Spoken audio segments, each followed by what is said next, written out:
Hello everyone, स्वागत है आप सभी का मैग्नेट ब्रेन्स हिंदी में, है ना। मैग्नेट ब्रेन्स हिंदी एक ऐसा प्लेटफॉर्म है स्टूडेंट्स, ठीक है, जो आपको कक्षा 1 से लेकर कक्षा 12वीं तक आपका जो पूरा पाठ्यक्रम है, आपका जो पूरा सिलेबस है और एजुकेशन है वो बिल्कुल फ्री ऑफ कॉस्ट प्रोवाइड कराता है। ठीक है, मतलब ये कि मैग्नेट ब्रेन्स के चैनल पर आपको किसी भी चीज़ के पैकेज को परचेज करने की ज़रूरत नहीं है। यहाँ पर जो ऑनलाइन एजुकेशन है वो बिल्कुल फ्री है। ठीक है, तो मैं आप लोगों को आज पढ़ाने वाला हूं कक्षा 10वीं का, ठीक है, अध्याय क्रमांक 5, जिसका नाम है तत्वों का आवर्ती वर्गीकरण, है ना। और इसमें आज हम कवर करने वाले हैं जो हमारा चैप्टर है उसके बहुविकल्पीय प्रश्न यानी कि एमसीक्यूज। ठीक है, तो चलिए स्टार्ट करते हैं, देखते हैं।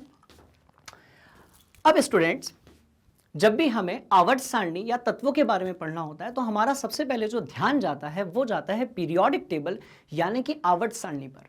तो अभी तक आपने क्या किया था, जो आवर्त सारणी उसको आप पहले से देखते थे।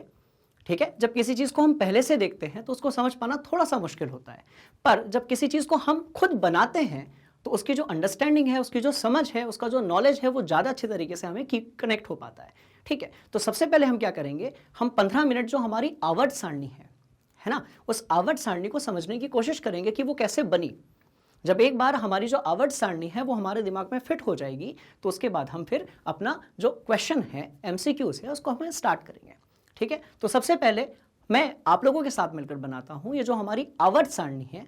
ठीक है, इसको हम पूरा का पूरा आज डिजाइन करते हैं, है ना। अब ध्यान से देखिए, तो भाई ये है हमारी आधुनिक आवर्त सारणी। अच्छा, इस आधुनिक आवर्त सारणी में देखिए अब ये पूरा का पूरा जो है ये खाली है और हम आज इस आवर्त सारणी को उस तरीके से बनाने वाले हैं जिससे कि हमारा जो सिलेबस है और ये जो चैप्टर है इसके अंदर आने वाले सारे टॉपिक्स और सारे क्वेश्चंस जो हैं उसका जो आंसर है स्टूडेंट्स, राइट, वो इस आवर्त सारणी, जिसे हम आधुनिक आवर्त सारणी कहते हैं, इसके अंदर छुपा हुआ है ना। तो चलिए स्टार्ट करते हैं।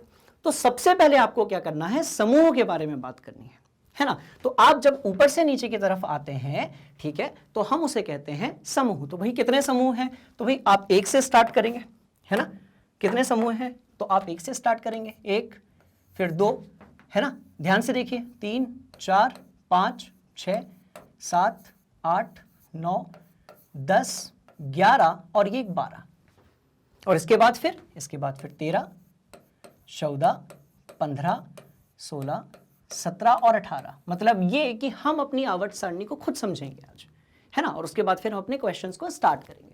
चलिए, तो कितने समूह देखे, तो भाई हमने 1 से लेकर कितने देखे, 18 समूह देखे। अच्छा, अब हम आवर्तों की बात करते हैं। तो जब हम दाएं से बाएं की तरफ जाते हैं तो हम उसे आवर्त यानी कि पीरियड कहते हैं। समूह मतलब ग्रुप और आवर्त यानी कि पीरियड। तो कितने हैं, 1, 2, 3, 4, 5, 6 और 7। बात समझ में आ रही है। हम ये देखेंगे कि ये जो हमारा आवर्त सारणी है इसके अंदर ये जितने भी अलग अलग डिब्बे बने हुए हैं इन सबका मतलब क्या होता है। तो सबसे पहले हमने देखा कि जो हमारी आवर्त सारणी है उसमें कितने समूह हैं, तो भाई समूह कितने हो गए, 18 हो गए। तो इसको मैं यहां पर लिख देता हूं, है ना। ध्यान से देखो, जो समूह हो गए वो कितने हो गए, तो समूह हो गए भाई 18। ठीक है, फिर आते हैं आवर्त पे। तो जो आवर्त है वो कितने हो गए, तो आवर्त कितने हो गए, तो वो हो गए 7। बात समझ में आ रही है। अब हम ये देखते हैं कि इसमें कुछ एक ब्लॉक्स भी होते हैं क्या, तो बिल्कुल उसको समझने के लिए, ठीक है, ध्यान से देखिए। तो ये वाला जो है ये है हमारा एस ब्लॉक। ये जो पहला वाला है ना, यहां से लेकर यहां तक ये जो है ये हमारा है एस ब्लॉक स्टूडेंट्स, राइट। ऐसे ही इस तरफ जो बना हुआ है ये हमारा पूरा पी ब्लॉक है।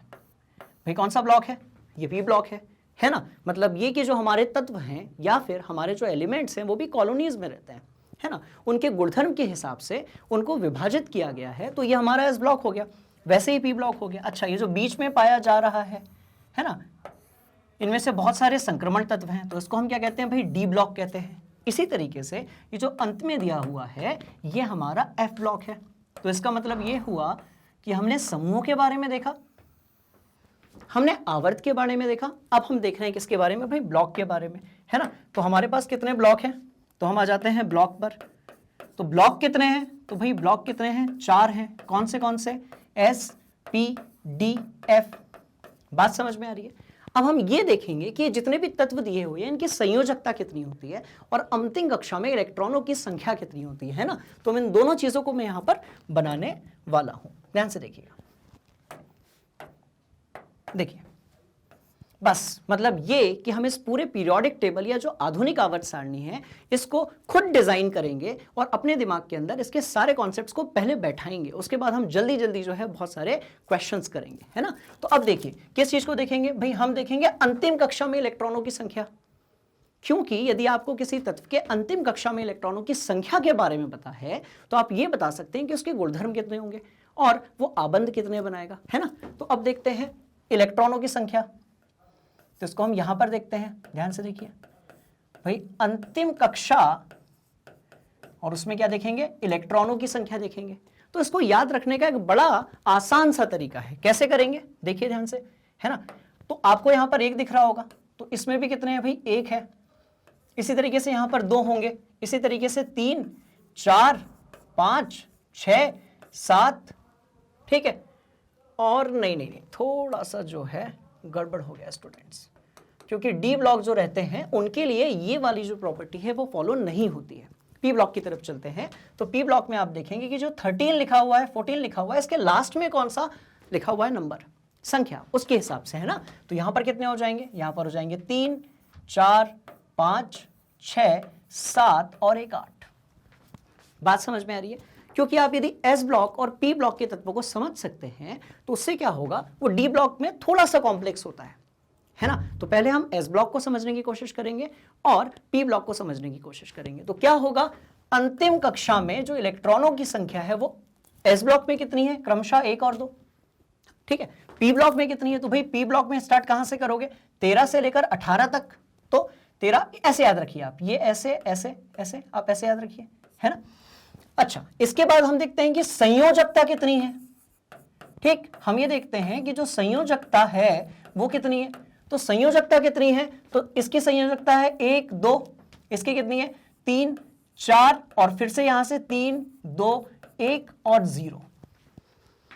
अब सवाल पैदा होता है कि ये जो संयोजकता है ये क्या है ना। तो संयोजकता का मतलब होता है सामान्यतः जिस कक्षा में अभी आप हैं कि वो जो तत्व है या वो जो एलिमेंट है वो कितने आबंध बनाता है, यानी कि वो कितने बॉन्ड बनाता है। फॉर एग्जाम्पल यदि आप बात करते हैं, देखिए अब जैसे यहां पर क्या आएगा भाई, यहां पर ऑक्सीजन आएगा, है ना। यहां पर कौन सी चीज आएगी, तो यहां पर ऑक्सीजन आएगा, ठीक है। ध्यान से देखो, ये आ गया आपका ऑक्सीजन। तो अब ऑक्सीजन जो है उनकी उसकी अंतिम कक्षा में इलेक्ट्रॉनों की संख्या कितनी है, तो भाई 6 है। अंतिम कक्षा में इलेक्ट्रॉनों की संख्या 6 है, पर वो कितने आबंध बनाता है या उसकी संयोजकता कितनी है, तो वो 2 है। बात समझ में आ रही है। इसका मतलब यदि हमें किसी तत्व के बारे में अंतिम कक्षा में इलेक्ट्रॉनों की संख्या और उसके यदि संयोजकता के बारे में पता है स्टूडेंट्स, ठीक है, तो हम उसके जो रासायनिक गुणधर्म है कि वो बॉन्ड कितने बनाता है, वो कितने आबंध बनाता है, उसके बारे में पता कर सकते हैं, है ना। तो क्या देखा भाई, हमने ये देखा कि जो हमारे पास समूह है वो कितने हैं, तो 18 हैं। इसी तरीके से जो आवर्त हैं तो वो कितने हैं, 7 हैं। अच्छा, ब्लॉक कितने हैं, तो 4 हैं। कौन से S P D F block है। बात समझ में आ रही है। कुछ इसी तरीके से फिर हमने ये देखा कि जो आपके हर तत्व के, जैसे अब ये पहला समूह है तो इसके अंतिम कक्षा में इलेक्ट्रॉन कितने होंगे, तो भाई 1 होगा, है ना। इसी तरीके से अब ये जो दूसरा वाला है इसके अंतिम कक्षा में इलेक्ट्रॉन तो 2 होंगे। और फिर हमने देखा संयोजकता कितनी होगी, इसका मतलब ये कि वो कितने आबंध बनाएगा। 10th क्लास में इतने नॉलेज में काम चल जाएगा आपका, है ना। फिर हायर क्लासेस में आप और थोड़ा सा डीप में उसको पढ़ेंगे, है ना। चलिए अब देखते हैं कि जो हमारी आवर्त सारणी है इसमें ये अलग अलग तरीके से ये क्यों, ब्लॉक्स का कलर ऐसा डिफरेंट क्यों है। बात समझ में आ रही है। तो क्या होगा, तो आपको ये देखना पड़ेगा कि ये जो पहला वाला ग्रुप है आपका, है ना, पहला वाला जो समूह है, तो भाई ये क्या है, तो पहला वाला जो है ये होते हैं भाई आपके क्षारीय तत्व होते हैं। बात समझ में आ रही है, कैसे होते हैं, तो ये होते हैं आपके क्षारीय तत्व, जैसे हम कहते हैं एल्केली एलिमेंट्स, है ना। अब इसको समझने की कोशिश करते हैं। ये समझने से पहले हम ये देखते हैं कि हमारे जो तत्व हैं, ठीक है, उनमें से धातुएं कितनी हैं, अधातुएं कितनी हैं और उपधातुएं कितनी हैं। तो देखिए स्टूडेंट्स, आपका जो S हो गया या फिर P हो गया या फिर D हो गया, तो ये सारी की सारी क्या होती हैं भाई, ये होती हैं धातु। और आपका जो, सॉरी थोड़ा सा करेक्शन करने की जरूरत है ना, ध्यान से देखिएगा। आपका जो S हो गया, D हो गया और F ब्लॉक हो गया, इसमें सारी की सारी जो होती हैं वो होती हैं धातु, है ना। और जो P हो गया, तो भाई जो P होता है उसमें तीनों चीजें पाई जाती हैं, जैसे कि धातु भी पाया जाता है, अधातु भी पाया जाता है, ठीक है, और उपधातु भी पाया जाता है। तो आप यदि ध्यान से, ठीक है ना, आप यदि ध्यान से इस पी ब्लॉक की तरफ देखेंगे तो आपको ये पता चलेगा कि ये जो लाल वाले हैं, ये लाल वाले जितने भी दिए हुए हैं, ये सारे की सारी कैसी है भाई, उपधातु है। तो वहां पर अपन उसको ऐड कर देते हैं। ध्यान से देखो तो ये कैसी है, तो ये उपधातु है। बस इतना ही आपको याद रखना है। मतलब ये कि इसके बाद हम जितने भी सवाल लगाने वाले हैं, बहुविकल्पीय प्रश्न है ना, उसमें हम ये जो अभी पीरियोडिक टेबल को डिजाइन कर रहे हैं, इसका जो भी नॉलेज है ये वहीं पर यूज होने वाला है। बात समझ में आ रही है? ठीक है, तो ये वाली कौन सी हो गई भाई, आपकी उपधातु हो गई। अच्छा, ये सारी जो है ना, ये कैसी हो गई, तो ये धातु हो गई। बात समझ में आ रही है? ये कैसी हो गई, तो भाई ये धातु हो गई। एक मिनट, तो ये हो गई आपकी धातु। क्लियर हो गया? ओके। इसी तरीके से जो इस तरफ है, ये इस तरफ जो भी दिए हुए हैं, ये क्या है, तो भाई ये सारी की सारी कैसी है, तो ये गैस है ना, ये सारी की सारी कैसी है, गैस है। ठीक है, अब एक काम करते हैं, आगे बढ़ने से पहले हम कुछ ऐसे तत्वों के बारे में लिखते हैं जिनके बारे में हम क्वेश्चंस में आंसर जो है वो देने वाले हैं। ठीक है ना, तो ध्यान से देखिए, मैं कुछ तत्वों को भी उसके अंदर रख रहा हूं जिनसे हमारी कक्षा 10वीं के आवर्त सारणी जो है, ठीक है, और उसमें आने वाले जितने भी क्वेश्चंस है वो सारे के सारे क्या होंगे, कवर हो जाएंगे, है ना। ध्यान से देखिएगा, तो मैं यहां पर पुट कर रहा हूं। चलिए, तो भाई हाइड्रोजन हो गया, है ना। इसी तरीके से क्या होगा, यहां पर कहीं पर हीलियम है, अच्छा, इधर कहीं पर लिथियम है। तो आप लोगों ने तो अभी तक, मैंने आपको सिखाया भी था कि भाई कैसे याद रखते हैं। हाइड्रोजन हो गया, हीलियम हो गया, लिथियम बेरिलियम हो गया। अब आते हैं उन तत्वों के बारे में सब जहां से बहुत सारे क्वेश्चंस आपके जो हैं वो पूछे जाते हैं। ठीक है, जैसे कहां से स्टार्ट करेंगे अभी, तो बोरॉन से स्टार्ट करेंगे, कार्बन, नाइट्रोजन, है ना, ऑक्सीजन हो गया आपका, फ्लोरीन हो गया और नियॉन हो गया। ठीक है, तो देखिए भाई फ्लोरीन हो गया और इसके बाद आ गया आपका नियॉन आ गया। ठीक है ना। चलिए, तो इसके बाद और भी कुछ है, जैसे भाई ये यहाँ पर सोडियम हो गया, ये यहाँ पर मैग्नीशियम हो गया, क्लियर, यहाँ पर पोटेशियम हो गया। इसको भी थोड़ा सा बदल देते हैं, है ना, और ध्यान से देखिए, तो ये हमारा हो जाएगा, देखिए ये एस ब्लॉक था भाई हमारा। ठीक है, इसी तरीके से ये हमारा कौन सा ब्लॉक था, तो ये हमारा डी ब्लॉक था, है ना स्टूडेंट्स। और ऐसे ही ये वाला जो था ये हमारा पी ब्लॉक था पूरा, और ये जो लास्ट में था भाई ये हमारा ए ब्लॉक था। देखिए, ठीक है, हो सकता है कि आपको प्रॉपर क्लियर ना हो, बट अब जो है ये आपको एकदम क्लियर दिखेगा। चलिए, तो कौन से ब्लॉक्स देखे थे भाई, एस देखा था, पी देखा था, डी देखा था और एफ ब्लॉक देखा था। ठीक है ना। चलिए, तो पोटेशियम लिख लिया। अच्छा, इसकी जस्ट बात क्या होगा, तो भाई एक काम करते हैं, यहाँ कहीं पर कैल्शियम होगा। बात समझ में आ रही है? तो ऐसे बहुत सारे जो एलिमेंट्स हैं, कुछ और हम बना लेते हैं, है ना, जैसे एल्यूमिनियम बना लिया, ठीक है, सिलिकॉन बना लिया, फिर क्या बना लिया भाई, फास्फोरस बना लिया, सल्फर बना लिया, क्लोरीन बना लिया, एआर बना लिया। बस इतने में जो है हमारा काम चल जाएगा। इतने में हमारा जो है, हम कम से कम आज 100 सवालों के बारे में जो है क्वेश्चंस करने वाले हैं। ठीक है, तो इतने एलिमेंट्स में हमारा काम चल जाएगा। बात समझ में आ रही है? तो अभी क्या है, देखिए हमने देखा भाई क्षारीय तत्व क्या होते हैं, हमने कुछ तत्वों को भी वहां पर लिखा, है ना। इसके बाद क्या होगा, ये जो होंगे, है ना, ये जो दूसरे वाले हैं ये भी क्षारीय होते हैं। ठीक है, ये भी क्या होते हैं, क्षारीय होते हैं, पर इन्हें हम क्या कहते हैं, ये जो हमारे हैं ये भूमिगत क्षारीय तत्व हैं, यानी कि एल्केलाइन अर्थ मेटल्स। अच्छा, इसके बाद ये सभी जो होते हैं ये हमारे डी ब्लॉक वाले हैं। कौन से हैं भाई, ये डी ब्लॉक वाले हैं। कुछ इसी तरीके से ये जो है इनको हम बोलते हैं हेलोजन। क्या बोलते हैं, तो भाई ये हो गए हमारे हेलोजन, है ना। क्यों हेलोजन कहते हैं, क्योंकि ये नमक यानी कि सॉल्ट का निर्माण करते हैं, तो हम इन्हें कहते हैं हेलोजन। अच्छा, इसके बाद ये जो है ना, ये सभी के सभी जो है, ये इसको कहां लिखेंगे हम लोग, तो हम कहते हैं कि जो हमारी समूह 18 है ये बहुत जरूरी है ना। तो जो समूह 18 है ये हमारी कैसी है, तो भाई ये हमारी उत्कृष्ट गैसें हैं। बात समझ में आ रही है?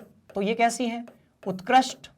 ठीक है, उत्कृष्ट गैसें हैं हमारी, है ना, ध्यान से देखो, तो ये उत्कृष्ट, ठीक है, उत्कृष्ट गैस हो गई। बात समझ में आ गई? तो इतना हमें पढ़ना है, इतने में हमारा काम चल जाएगा। अच्छा, इसके बाद इधर पे जो बना हुआ है, क्योंकि मेरे पास थोड़ी सी जगह कम है और मुझे सारा नॉलेज आपके दिमाग में फिट करना है, इसीलिए ये वाले जो हैं ये सारे के सारे लेंथेनियम वाले हैं और ये यहां पर एक्टिनियम वाले हैं। तो ये आते हैं हमारे ए ब्लॉक में, है ना। तो लेंथेनियम के आगे वाले लेंथेनॉइड्स और एक्टिनियम के आगे वाले जो हैं वो एक्टेनॉइड्स। तो उसको मैं लिख नहीं रहा हूं, जगह वैसे भी कम है, आप कंफ्यूज हो जाएंगे। ठीक है, तो समझते हैं फिर से भाई, ये पूरा का पूरा एस ब्लॉक है, इसको हम क्या कहते हैं, हम कहते हैं भाई क्षारीय तत्व, यानी कि एल्केली मेटल्स, है ना। इसके बाद जो दूसरे वाले हैं वो कौन से होंगे, तो वो होंगे हमारे भूमि क्षारीय तत्व, यानी कि एल्केलाइन अर्थ मेटल्स। अच्छा, ये एस ब्लॉक में आ गया। अब जब हम डी ब्लॉक में आए तो ये जितने तत्व आपको दिख रहे हैं इस वाले को छोड़कर ये सारे के सारे जो हैं वो संक्रमण तत्व हैं, है ना। तो डी ब्लॉक में मैक्सिमम कौन से होते हैं स्टूडेंट्स, संक्रमण तत्व होते हैं।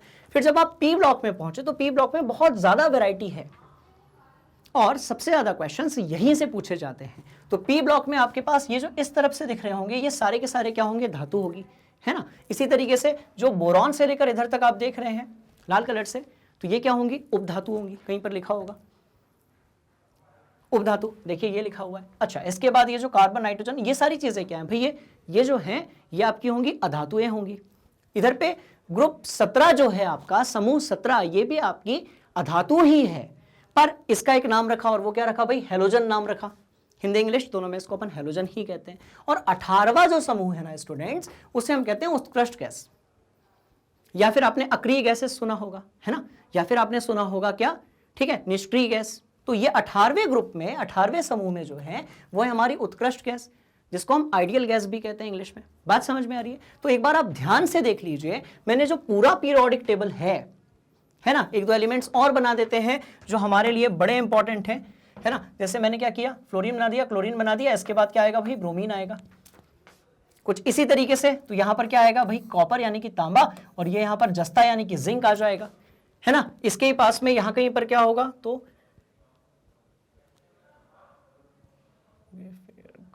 Fe आ जाएगा यहां पर, यानी कि लोहा आ जाएगा। बात समझ में आ रही है। तो इस तरीके से ये वो तत्व हैं जिनसे हमारा काम चल जाएगा जब हम क्वेश्चंस करेंगे, है ना। तो आप ध्यान से जितनी चीजों को मैंने आपको बताया है, ठीक है, उसको एक बार आप देख लीजिए। इसके बाद हम अपने जो क्वेश्चंस हैं, है ना, जिन बहुविकल्पीय प्रश्नों के बारे में आज हम बात करने वाले हैं, ठीक है, उसकी तरफ चलते हैं। ठीक है, देखते हैं। देख लिया सभी ने, स्क्रीनशॉट ले लिया सभी ने, है ना। चलिए, तो अब क्या करेंगे, अब हम करेंगे क्वेश्चंस। जितनी चीजें मैंने आपको बताई हैं इन सारी चीजों को आप बिल्कुल ध्यान से देखिएगा, है ना, और हम करने वाले हैं क्वेश्चंस। देखिए, चलिए, तो अब क्या है, अब ये कह रहे हैं कि भाई अब देखिए, जो भी पीरियोडिक टेबल है ना, या आधुनिक आवर्त सारणी मैंने आपको थोड़ी देर पहले अभी बताई, जिसके बारे में हमने अभी डिस्कशन किया है, आप उसको अपनी कॉपी में सामने रख लीजिए। और अब आप ये देखेंगे कि हम जितने भी आज सवाल करने वाले हैं, हमारा ये टारगेट है कि हम इतने क्वेश्चंस कर लें कि एग्जाम में आने वाला कोई भी क्वेश्चन हमें नया नहीं लगे। बात समझ में आ रही है।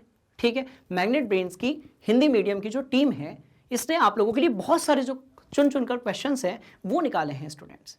बात समझ में आ रही है। तो हम आज जितने भी क्वेश्चंस करेंगे उसका जो आधार होगा, उसके पीछे की जो हिंट होगी या फिर उसका जो सोल्यूशन होगा, वो छुपा है उस आवर्त सारणी में जिसके बारे में हमने अभी डिस्कशन किया हुआ है ना। तो ध्यान से देखते हैं पहला सवाल क्या है।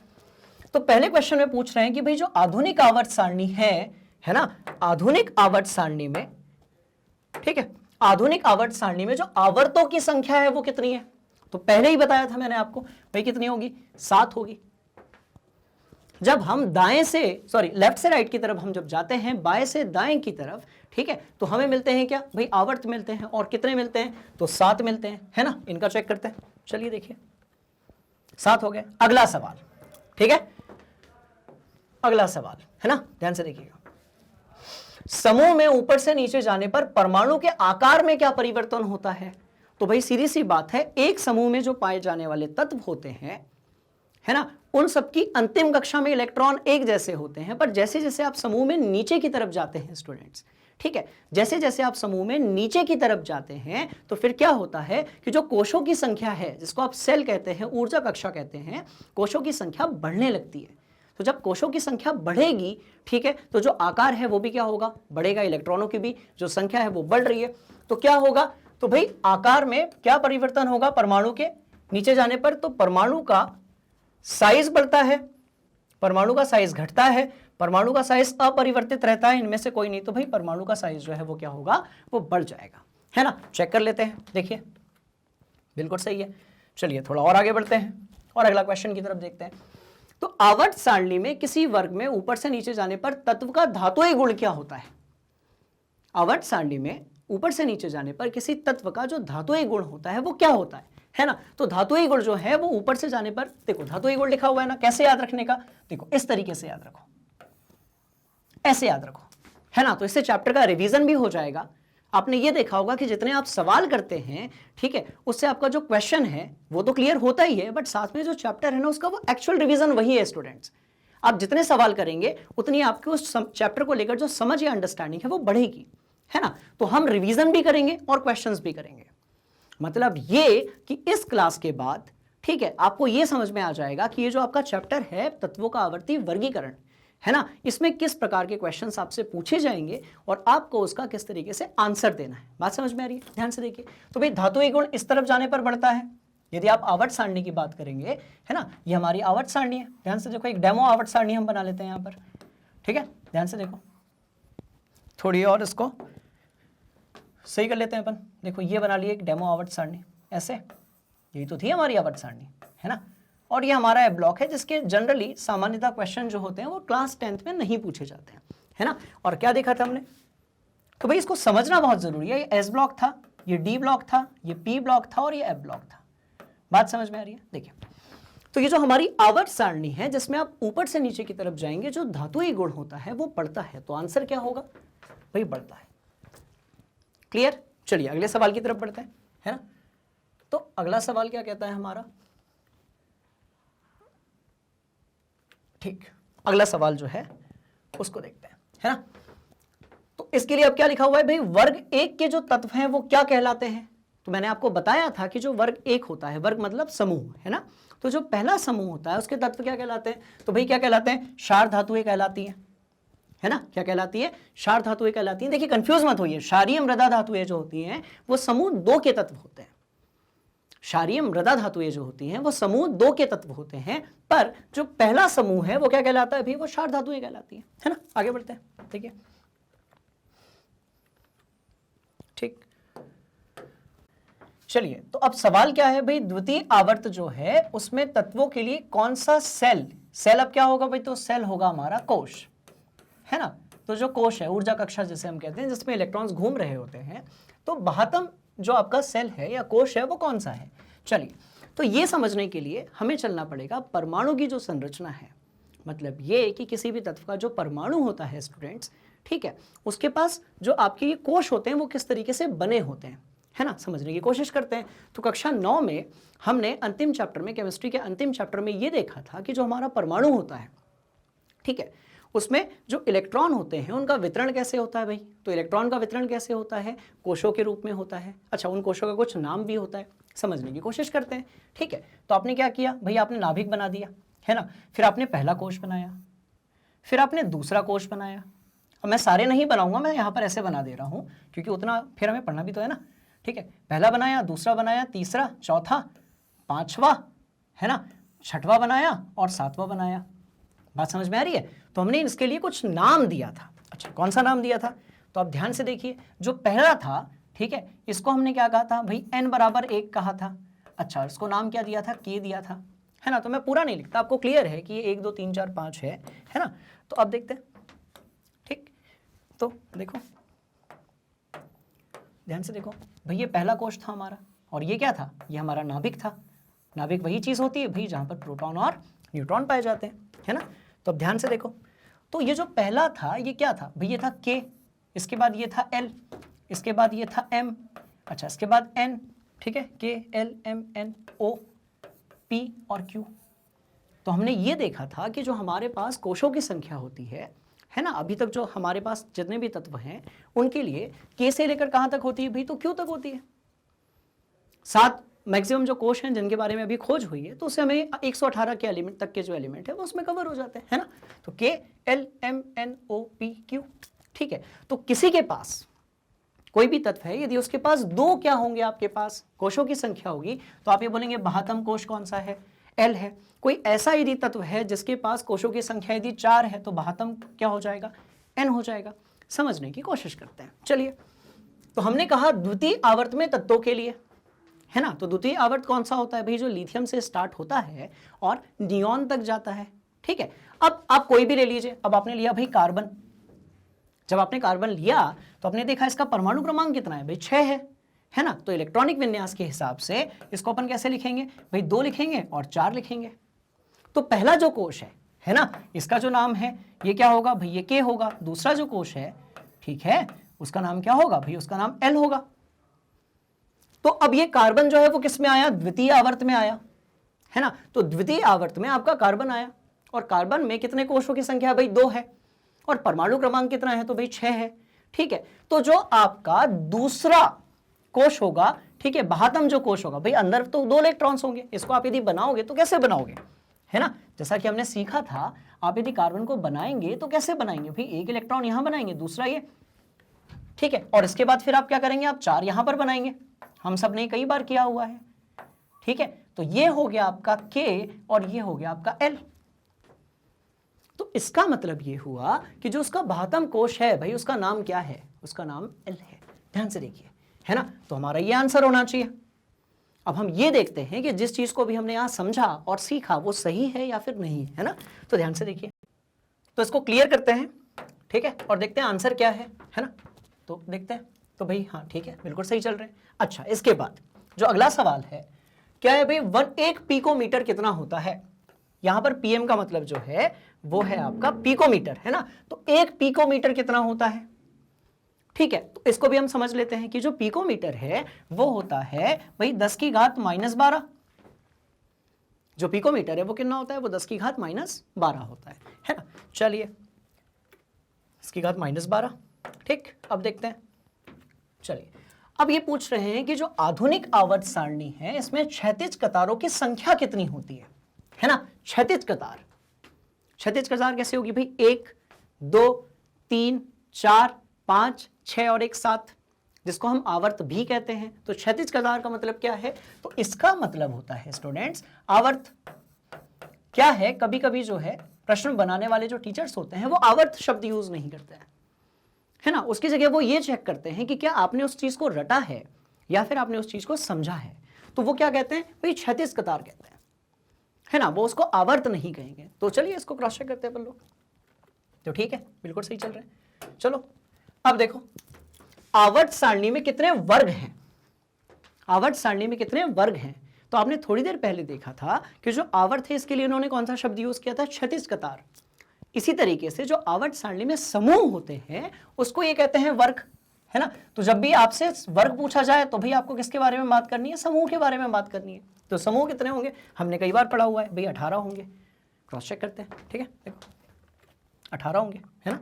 अब देखो, अब ये कह रहे हैं कि जो आवर्त सारणी के प्रथम वर्ग के सदस्य हैं, अब ये वर्ग भी बोल सकते हैं, समूह भी बोल सकते हैं। तो आप ये ना सोचें कि सर सभी जगह पर वो समूह उपयोग करेंगे, ऐसा नहीं होता है, ठीक है। क्वेश्चन पेपर जो होता है उसमें वो शब्दों का हेरफेर करते हैं आपकी जो समझ है उसको चेक करने के लिए, है ना। तो ध्यान से देखिए, तो समूह की बात हो रही है, तो समूह क्या होते हैं भाई, है ना, अम्लीय धातुएं होती हैं, सॉरी क्षारीय धातुएं होती हैं, अम्लीय धातुएं नहीं होती हैं बिल्कुल भी। किसकी बात हो रही है, प्रथम वर्ग की बात हो रही है, प्रथम समूह की बात हो रही है। तो कैसी होती हैं भाई, क्षारीय धातुएं होती हैं, है ना। देखते हैं जो सीखा है वो कनेक्ट है या नहीं, बिल्कुल सही है। चलिए आगे बढ़ते हैं, है ना। अब अगला सवाल क्या है, अब आधुनिक आवर्त सारणी जो है उसमें तत्वों का जो वर्गीकरण है उसका आधार क्या है ना। तो ये क्वेश्चन करवाने से पहले आप एक बड़ी जरूरी सूचना सुन लीजिए कि इस पर जो है मैंने एक पूरा वीडियो बनाया है, ठीक है, मैग्नेट ब्रेन्स हिंदी पर, ठीक है ना। ये पूरा एक वीडियो है जिसमें हमने आधुनिक आवर्त सारणी के बारे में बात की थी, हमने अलग अलग प्रकार की जो आवर्त सारणी है उसके बारे में बात की थी, ठीक है। तो आप जब ये पूरा खत्म हो जाएगा उसके बाद आप वहां पर जाएंगे तो आपका और जो रिवीजन है वो बहुत अच्छे तरीके से हो जाएगा, है ना। तो इन्होंने क्या किया कि जो आधुनिक आवर्त सारणी, अच्छा किसने दिया था, तो भाई हेनरी मोसले ने बनाया था, ठीक है। तो उसका जो आधार था वो आधार क्या था, परमाणु संख्या। जो आधार था वो क्या था, परमाणु संख्या। तब तो हम ऐसे स्टार्ट करते हैं ना, हम हाइड्रोजन पढ़ते हैं, फिर हीलियम पढ़ते हैं, फिर लिथियम पढ़ते हैं, फिर बेरिलियम पढ़ते हैं, फिर बोरॉन पढ़ते हैं। अब इसका परमाणु क्रमांक कितना है, तो भाई इसका 1 है, 2 है, 3 है, 4 है, 5 है। इसका मतलब ये कि जैसे जैसे आवर्त सारणी आगे की तरफ चलेगी उसका जो परमाणु संख्या है स्टूडेंट्स वो कैसी होगी भाई, वो बढ़ने लगेगी, है ना। तो क्रॉस चेक करते हैं, देखो देखिए बिल्कुल सही है, ठीक है। अब देखो, हाँ, अब ये कह रहे हैं कि आवर्त सारणी के तो शून्य समूह होते हैं। मैं आपसे बार बार बता रहा हूं कि क्या किया जाएगा, अलग अलग शब्दावली को यूज किया जाएगा, है ना। तो ये कह रहे हैं कि जो शून्य समूह होता है, ठीक है, तो ये होती हैं आपकी उत्कृष्ट गैसेस, ठीक है, क्या होती है? उत्कृष्ट गैस होती है, या आप इसको इनर्ट गैसेस कह सकते हो, आइडियल गैसेस कह सकते हो, निष्क्रिय गैस होती है, अक्रिय गैस होती है। बात समझ में आ रही है? तो शून्य समूह के बारे में बात हो रही है, तो भाई वो क्या होगा? तो वो होगा आपका समूह 18। कौन सा होगा? समूह 18 होगा। अच्छा, कौन से तत्व आते हैं तो बात कर लेते हैं। भाई हीलियम होता है, इसके बाद नियॉन होता है, Ne होगा यहाँ पर, है ना?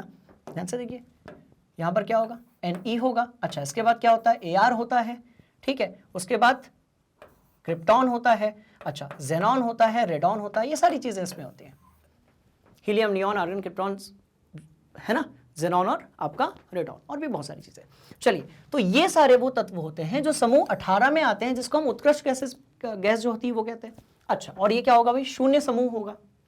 तो शून्य समूह में कौन सा तत्व होगा? तो भाई ये दोनों तो तत्व भी नहीं है, तो हमारा आंसर क्या होगा? हीलियम होगा। हाइड्रोजन जो है वो शून्य समूह में नहीं आता, वो पहले समूह में आता है, और समूहों की संख्या कितनी है? 1 से लेकर 18 तक, है ना? सिंपल सी कहानी है। चलिए, इसको क्लियर करते हैं, और बिल्कुल सही है। चलो, अब ये कह रहे हैं कि जो हीलियम का परमाणु है, इसकी बाह्य कक्षा में कितने इलेक्ट्रॉन रहते हैं, है ना? तो अब आप जब हीलियम लिखते हो तो इसका परमाणु क्रमांक कितना है? भाई 2 है, और इसका इलेक्ट्रॉनिक विन्यास यदि आप लिखेंगे तो वो भी कितना होगा? 2 होगा।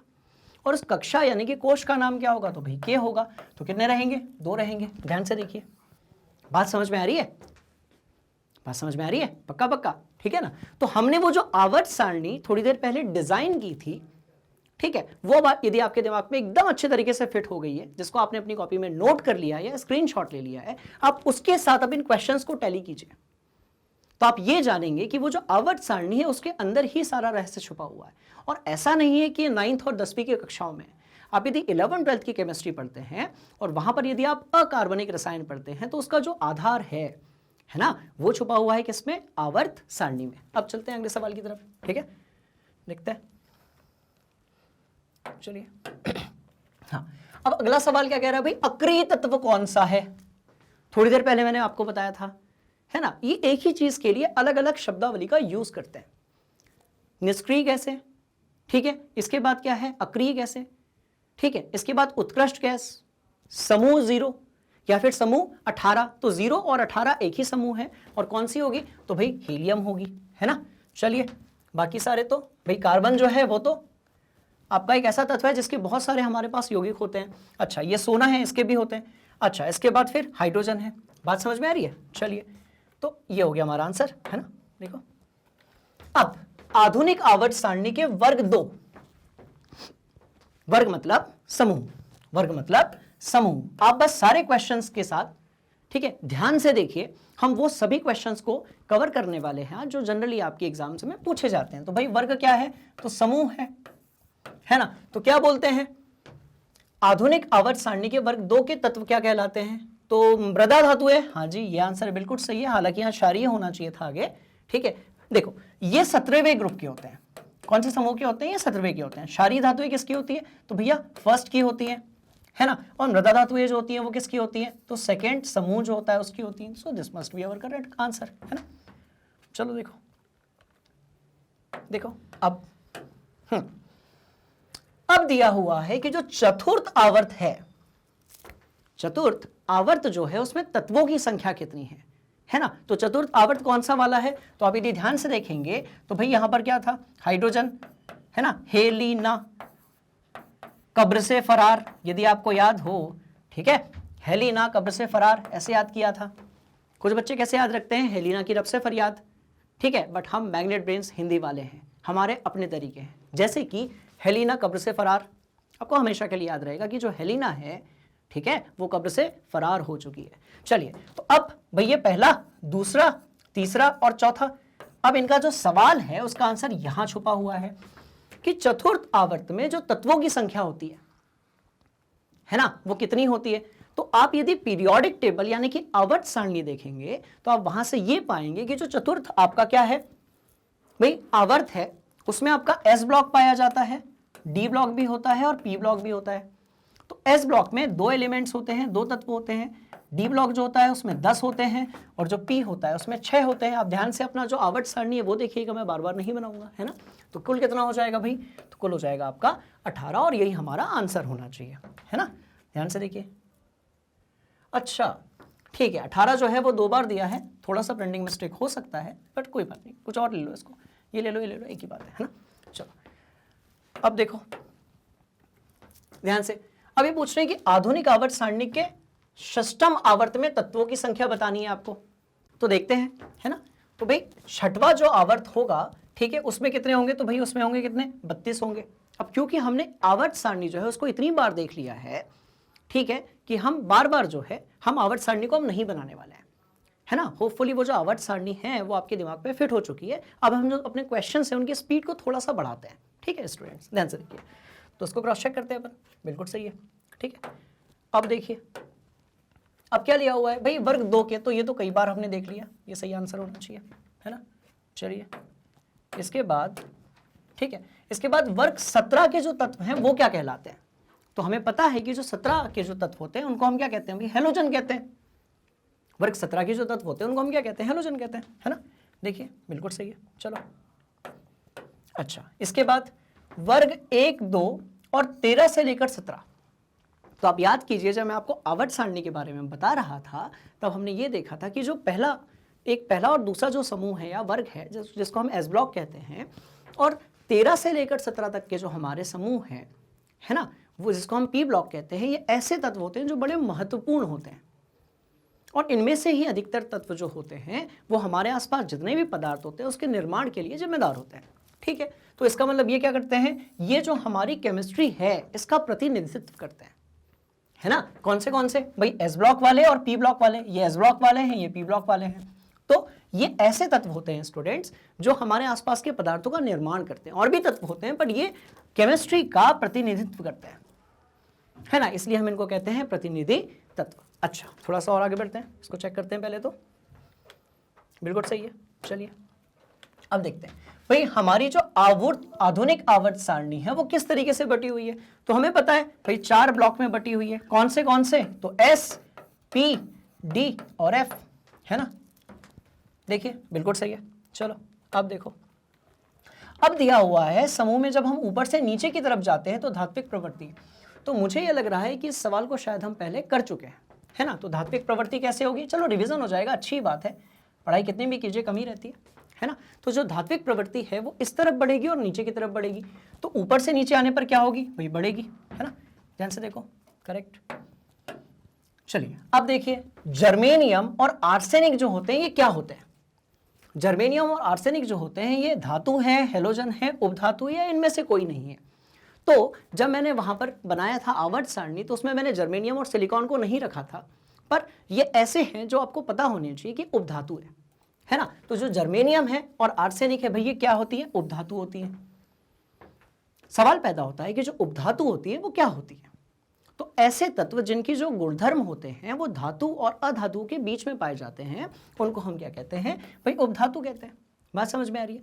तो यही हमारा होना चाहिए आंसर, बिल्कुल सही है। चलो देखो, अब देखो कह रहे हैं कि भाई एम कोश जो होगा उसमें इलेक्ट्रॉनों की अधिकतम संख्या क्या होगी, है ना। तो थोड़ी देर पहले हमने देखा था के, एल, एम, एन, ओ, पी, क्यू, 1, 2, 3, 4, 5, 6, 7, है ना। इतने भी कोशों की संख्या हमारे पास है। तो इसमें कितने होते हैं भाई, 2 होते हैं। इसमें कितने होते हैं, तो 8 होते हैं। इसमें कितने होते हैं, तो 18 होते हैं। ठीक है, तो आंसर क्या होगा, 18 होगा, है ना। सही होना चाहिए, बिल्कुल सही है। ठीक है, ध्यान से देखिए। अब ये कह रहे हैं कि जो मेंडलीव की आवर्त सारणी थी इसमें कौन सा मापदंड अपनाया था। तो इसे मैं पहले भी डिस्कस कर चुका हूं कि जो हेनरी मोसले की आधुनिक आवर्त सारणी थी जिसको आप मॉडर्न पीरियोडिक टेबल कहते हो, उसमें परमाणु क्रमांक के बारे में बात की गई थी। और जब आप बात करते हैं मेंडलीव की आवर्त सारणी की तो उसमें बात की गई थी किसकी, परमाणु द्रव्यमान की, कि जो तत्व होंगे वो परमाणु द्रव्यमान जैसे जैसे बढ़ेगा वैसे वैसे वो तत्व आगे की तरफ आते जाएंगे, है ना। चलिए, तो आंसर क्या होगा, परमाणु द्रव्यमान। ठीक है, देखिए। अच्छा, अगला सवाल, आधुनिक आवर्त सारणी के समूह में, आधुनिक आवर्त सारणी के समूह में कितने समूह, तो भाई 18 समूह में ऊपर से नीचे जाने पर कोश स्थिर रहते हैं, घटती है, बढ़ती है, तो बढ़ती है। जैसे जैसे आप ऊपर से नीचे की तरफ जाओगे जो कोशों की संख्या है वो क्या होगी, बढ़ेगी। समझने की कोशिश करते हैं भाई, हमने लिखा हाइड्रोजन, फिर हमने लिखा लिथियम, फिर लिखा हमने सोडियम। तो हाइड्रोजन कितना, 1, 3 और 11। अच्छा, तो ये क्या हो जाएगा, ये हो जाएगा 1, ये हो जाएगा आपका 2 और यहां पर 1, और ये यहां पर क्या आ जाएगा, तो यहां पर आ जाएगा 2, 8 और 1।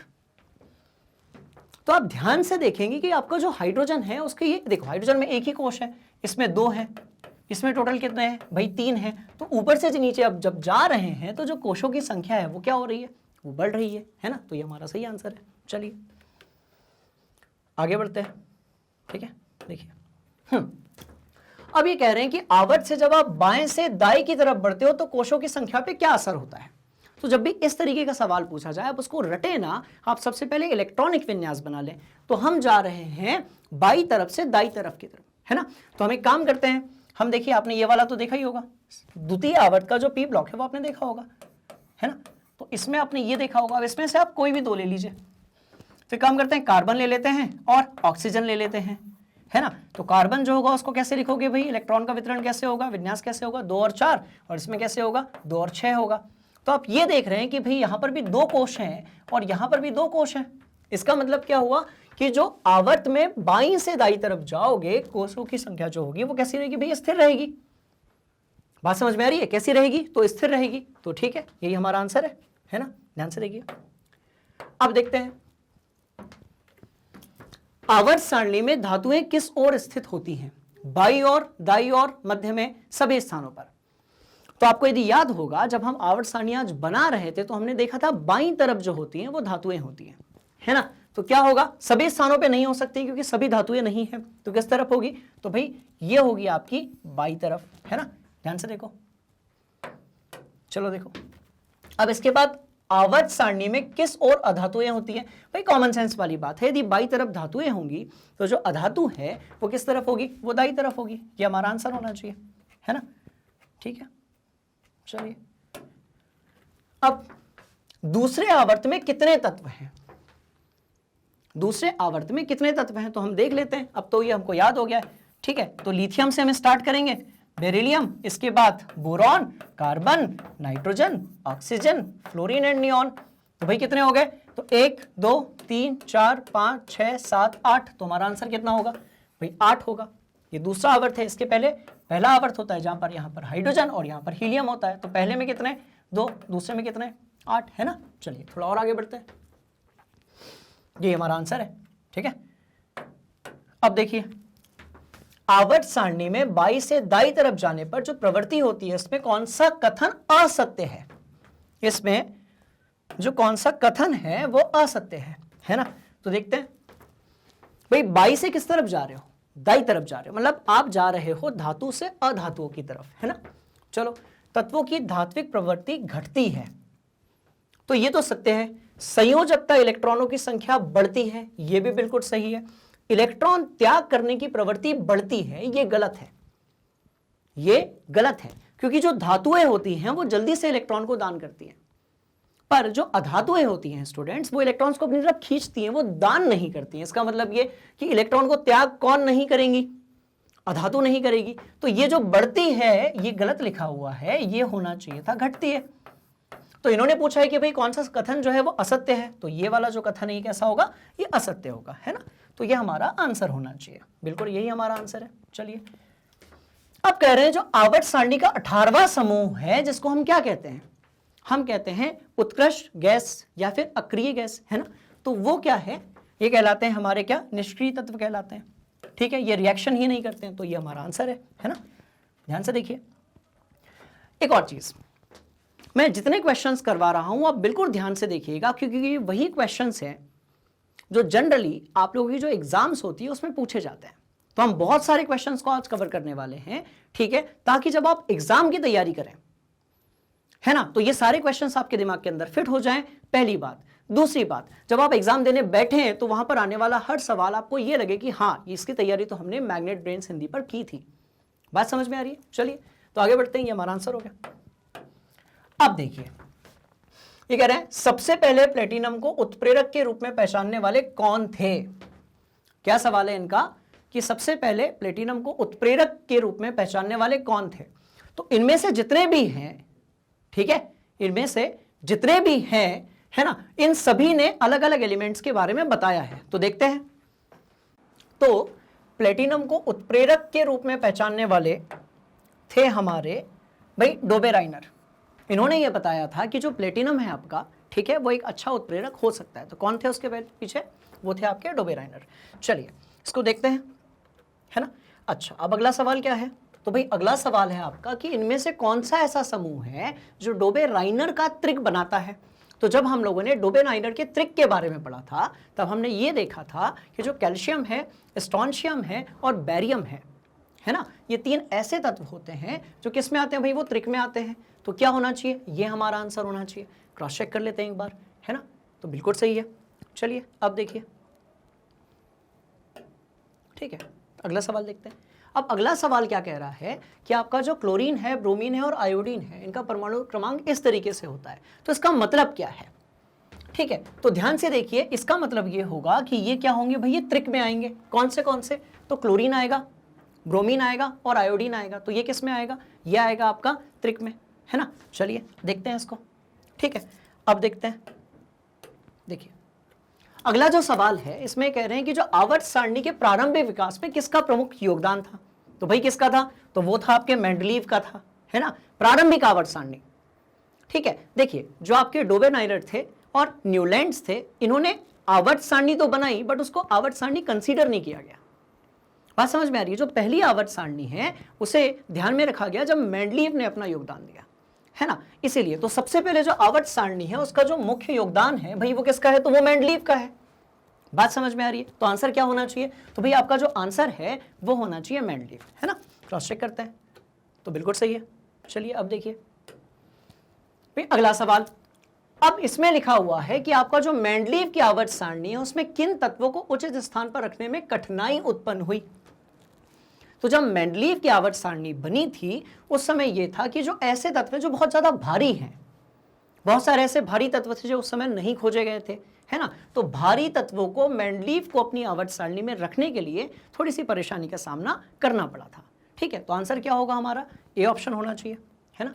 देखिए बिल्कुल सही है। अब देखिए इसके बाद आवर्त सारणी में बोरॉन, सिलिकॉन, जर्मेनियम, आर्सेनिक, है ना, और एसबीओ, टीई और पीओ जो है ये क्या है? तो समझने की कोशिश करते हैं। देखिए ये सारी की सारी जो है भाई ये क्या है? तो ये है उपधातुएं। क्या है ये? उपधातु है ना। तो जब मैंने सबसे पहले आवर्त सारणी बनाई थी तो आपने देखा होगा कि जब आप पी ब्लॉक की बात कर रहे थे तो वहां पर एक ऐसे सीढ़ी नुमा चीज बनी हुई थी। तो वो किसको बता रही थी भाई? वो बता रही थी इन तत्वों के बारे में, वो बता रही थी इन तत्वों के बारे में। बात समझ में आ रही है? तो ये सारे जो तत्व हैं भाई ये क्या है? ये उपधातु हैं। सवाल पैदा होता है कि उपधातु क्या है? तो ऐसे तत्व जिनके गुणधर्म धातु और अधातुओं के बीच में पाए जाते हैं हम उन्हें उपधातु कहते हैं। ठीक है, चलिए क्रॉस चेक करते हैं इसको अपन, है ना। तो उपधातु है, बिल्कुल सही है। चलिए अगला सवाल क्या है भाई? निम्न में से कौन सी क्षार धातु नहीं है? निम्न में से कौन सी क्षार धातु नहीं है? ठीक है, तो आप ध्यान से देखेंगे तो जो आपका लिथियम है, सोडियम है और रुबिडियम है, ये पहले आपका जो समूह है उसमें आते हैं। पर जो मैग्नीशियम है, ठीक है, ये मृदा क्षार धातु है। तो ये कौन से समूह में आता है भाई? ये दूसरे में आता है। तो ये इन तीनों से अलग है। तो हमारा आंसर क्या होना चाहिए? क्षार धातु नहीं है। इसका मतलब हमारा आंसर मैग्नीशियम होना चाहिए, है ना। देखिए अपना आंसर जो है वो क्या है? वो मैग्नीशियम है। ठीक है, चलिए अगला क्वेश्चन क्या है? समूह में नीचे की तरफ जब हम जाते हैं तो इलेक्ट्रॉन त्यागने की जो प्रवृत्ति होती है वो किस प्रकार बदलती है, इसको समझने की कोशिश करते हैं। ठीक है, जब आप समूह में नीचे की तरफ जाते हैं तो परमाणु क्रमांक तो बढ़ता ही है और उसका आकार भी बढ़ता है। अब हमने पिछली कक्षाओं में यह पढ़ा था कि आपका जो नाभिक होता है किसी परमाणु के अंदर, उसके अंदर प्रोटॉन और न्यूट्रॉन दोनों चीजें होती हैं। अब जो नाभिक है उसके अंदर प्रोटॉन है जो कि कैसा है भाई? धनात्मक है। और कोशों में इलेक्ट्रॉन होते हैं, ऊर्जा कक्षाओं में इलेक्ट्रॉन होते हैं, और इलेक्ट्रॉन कैसे हैं? नेगेटिव हैं। तो नाभिक में प्रोटॉन है और ऊर्जा कक्षा में इलेक्ट्रॉन्स हैं, तो दोनों के बीच में क्या है भाई? आकर्षण बल है। अब यदि किसी परमाणु का साइज बढ़ जाएगा, ठीक है, इसको समझने के लिए एक एग्जांपल लेते हैं भाई। जैसे मैंने लिखा सोडियम, और सोडियम के जस्ट नीचे क्या लिखा? पोटेशियम 11 और 19। तो अब सोडियम का यदि आप बनाएंगे 1, 2 और 3, ये सोडियम का आकार रहेगा। पर जब आप पोटेशियम का बनाएंगे तो कैसे बनाएंगे? 1, 2, 3 और 1, 4। तो पोटेशियम का जो परमाणु है वो सोडियम के परमाणु से बड़ा है स्टूडेंट्स। इसका मतलब ये हुआ कि ये जो इलेक्ट्रॉन होगा, और देखो सोडियम में भी अंतिम कक्षा में कितना भाई? 1 इलेक्ट्रॉन होगा। दोनों की अंतिम कक्षा में 1 इलेक्ट्रॉन है।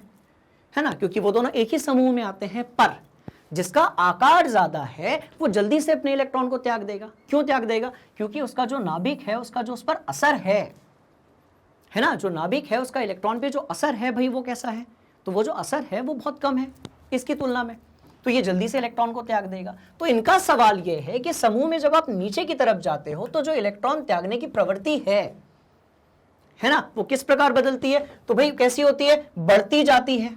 आप जैसे जैसे नीचे की तरफ जाएंगे तो जो आकार होगा परमाणु का, ठीक है, वो कैसा होने लगेगा भाई, बढ़ने लगेगा। और जब परमाणु का आकार बढ़ने लगेगा तो उससे क्या होगा, वो जल्दी से इलेक्ट्रॉन को छोड़ देगा, तो वो जो प्रवृत्ति है वो क्या होने लगेगी, बढ़ती होने लगी। तो ये हमारा आंसर होना चाहिए। चलिए, हमारा आंसर बिल्कुल सही है। हम अगले क्वेश्चन की तरफ चलते हैं, है ना। तो अब ये कह रहे हैं कि जो नियॉन है उसकी परमाणु संख्या भाई 10 है, तो आवर्त संख्या क्या होगी। तो समझने के लिए हम क्या करते हैं, हमने इलेक्ट्रॉन जो आपका नियॉन है ना, इसका इलेक्ट्रॉनिक विन्यास लिखते हैं। तो क्या हो जाएगा भाई, 10 है तो ये हो जाएगा 2 और 8, क्या हो जाएगा, 2 और 8 हो जाएगा, है ना। एक ये चीज हो गई। अच्छा, दूसरी बात ये कि जब आप नियॉन की बात करेंगे, 10वीं की बात करेंगे, तो कैसे, तो आपने देखा होगा कि जो लिथियम से लेकर, ठीक है, जब आप नियॉन तक जाते हैं तो भैया आवर्त क्रमांक 2 होता है आपका। पहले वाले में तो आपका यहाँ हाइड्रोजन रहता है और यहाँ पर आपका हीलियम रहता है, तो नियॉन किस में आएगा, तो आवर्त क्रमांक किस में आएगा, 2 में आएगा। तो अपना आंसर क्या होना चाहिए, हमारा आंसर 2 होना चाहिए, है ना, यानी कि ऑप्शन नंबर सी। देखते हैं, तो बिल्कुल सही है। चलिए अब देखते हैं अगला जो सवाल है वो क्या है। ये कह रहे हैं कि निम्न में से कौन सा तत्व मेंडलीव के समय ज्ञात नहीं था, है ना। निम्न में से कौन सा तत्व जो है वो मेंडलीव के समय ज्ञात नहीं था।